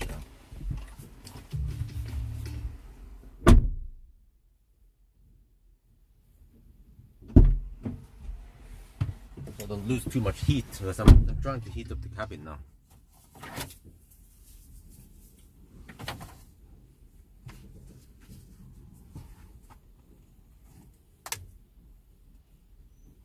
Okay, wait, huh? Maximum energy content of traction battery shows. Okay, let me check. Maximum energy, what is it called again?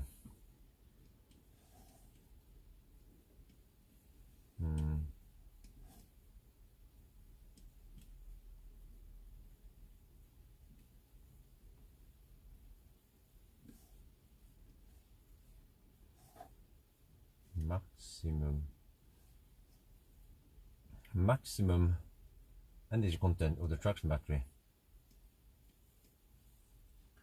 Well, that one just shows 79 kilowatt hour,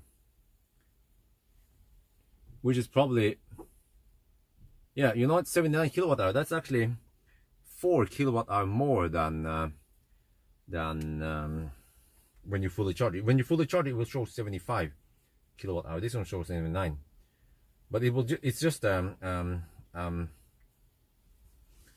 it's just a constant almost. Well, I mean, it doesn't change much based on the charge, but it could seem like we have 4 kilowatt hour of buffer then based on this.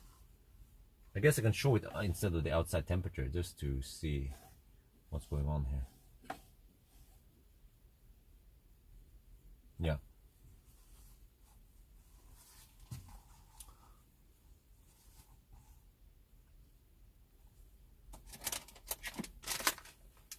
Not in perfect condition. I think in perfect condition, you can simply not go 10 hours. Because think about this. Quick math. If you want to go half an hour faster, you have to cut down the charging. It's basically based on charging. You have to cut down the charging time by half an hour, right? How fast can you charge in half an hour? Let's say you can charge, well, it depends on the charging curve and everything, but let's say 120 kilowatt. That means 60 kilowatt hour. You can simply not shave off 60 kilowatt hour or 60 watt hour per kilometer on the consumption. That is simply not possible, I believe. But at least I think around 10 minutes is more realistic. Okay, maybe 10-15 minutes. Yeah. Okay, I need to get ready, guys. That was awesome.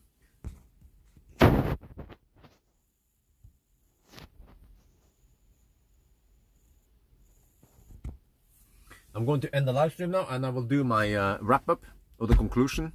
Then I have to go inside and help wifey, as usual, help wifey and the baby, or help wifey, yeah, and spend some quality time with wife and baby. So we are now charging up. Oh shit! I had to pay attention. I can't charge too much. I'm charging now on 3.7 kilowatt, but that was awesome, man. So interesting. With someone told me that with X Boost in the EcoFlow, you lower the voltage. And then with 13 amp, you can then pull 2.5 kilowatt roughly, which seems to be max for the EcoFlow. But when I try to pull without X boost, yeah. Well, how is this again?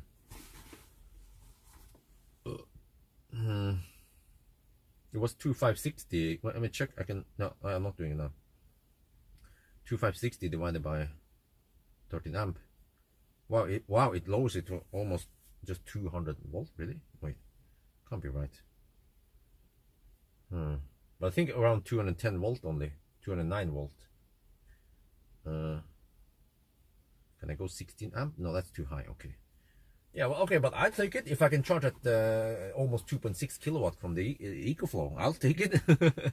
It means that instead of charging at only 2.1 that I typically do, then I can pull through 2.6, 2.5, 2.6 kilowatt from the EcoFlow. It speeds up by a couple of minutes. It depends how far I'm going to charge and all that. So that preparation for the 0 mile test tomorrow.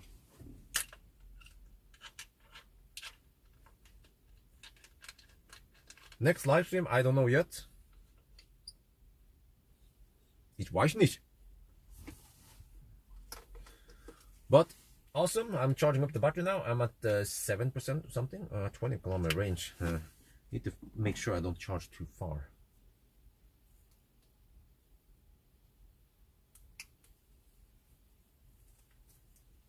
I have to remember to come back here in about 1 to 2 hours. I should come back and check on the electro auto. Okay, I'm gonna set up this big camera. Yeah, so this is the one I use with a big, fairly nice, shallow depth of field lens. So let's set it up. You need to say something interesting now at the very end. I'm gonna put up this one, get this one ready, and then yeah, do the conclusion. Oh shit.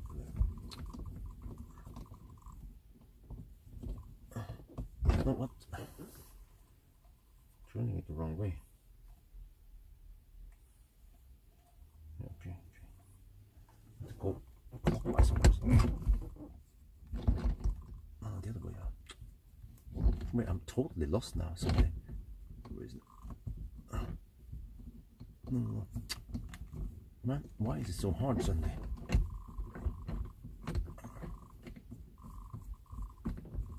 Huh? Oh, there. Now we're tightening it up. There. Finally. Okay, guys.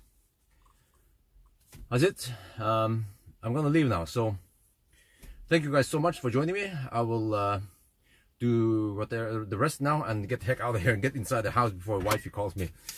Yeah, so that was awesome, man. ID bus does not disappoint.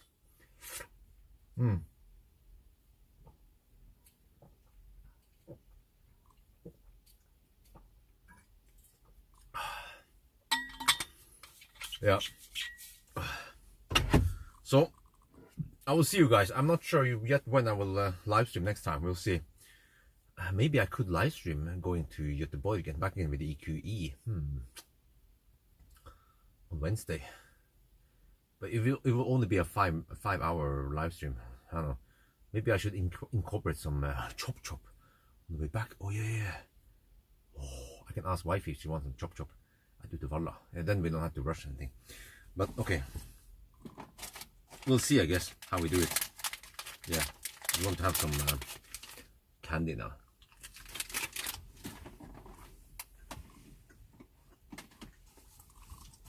Good friend. Yeah.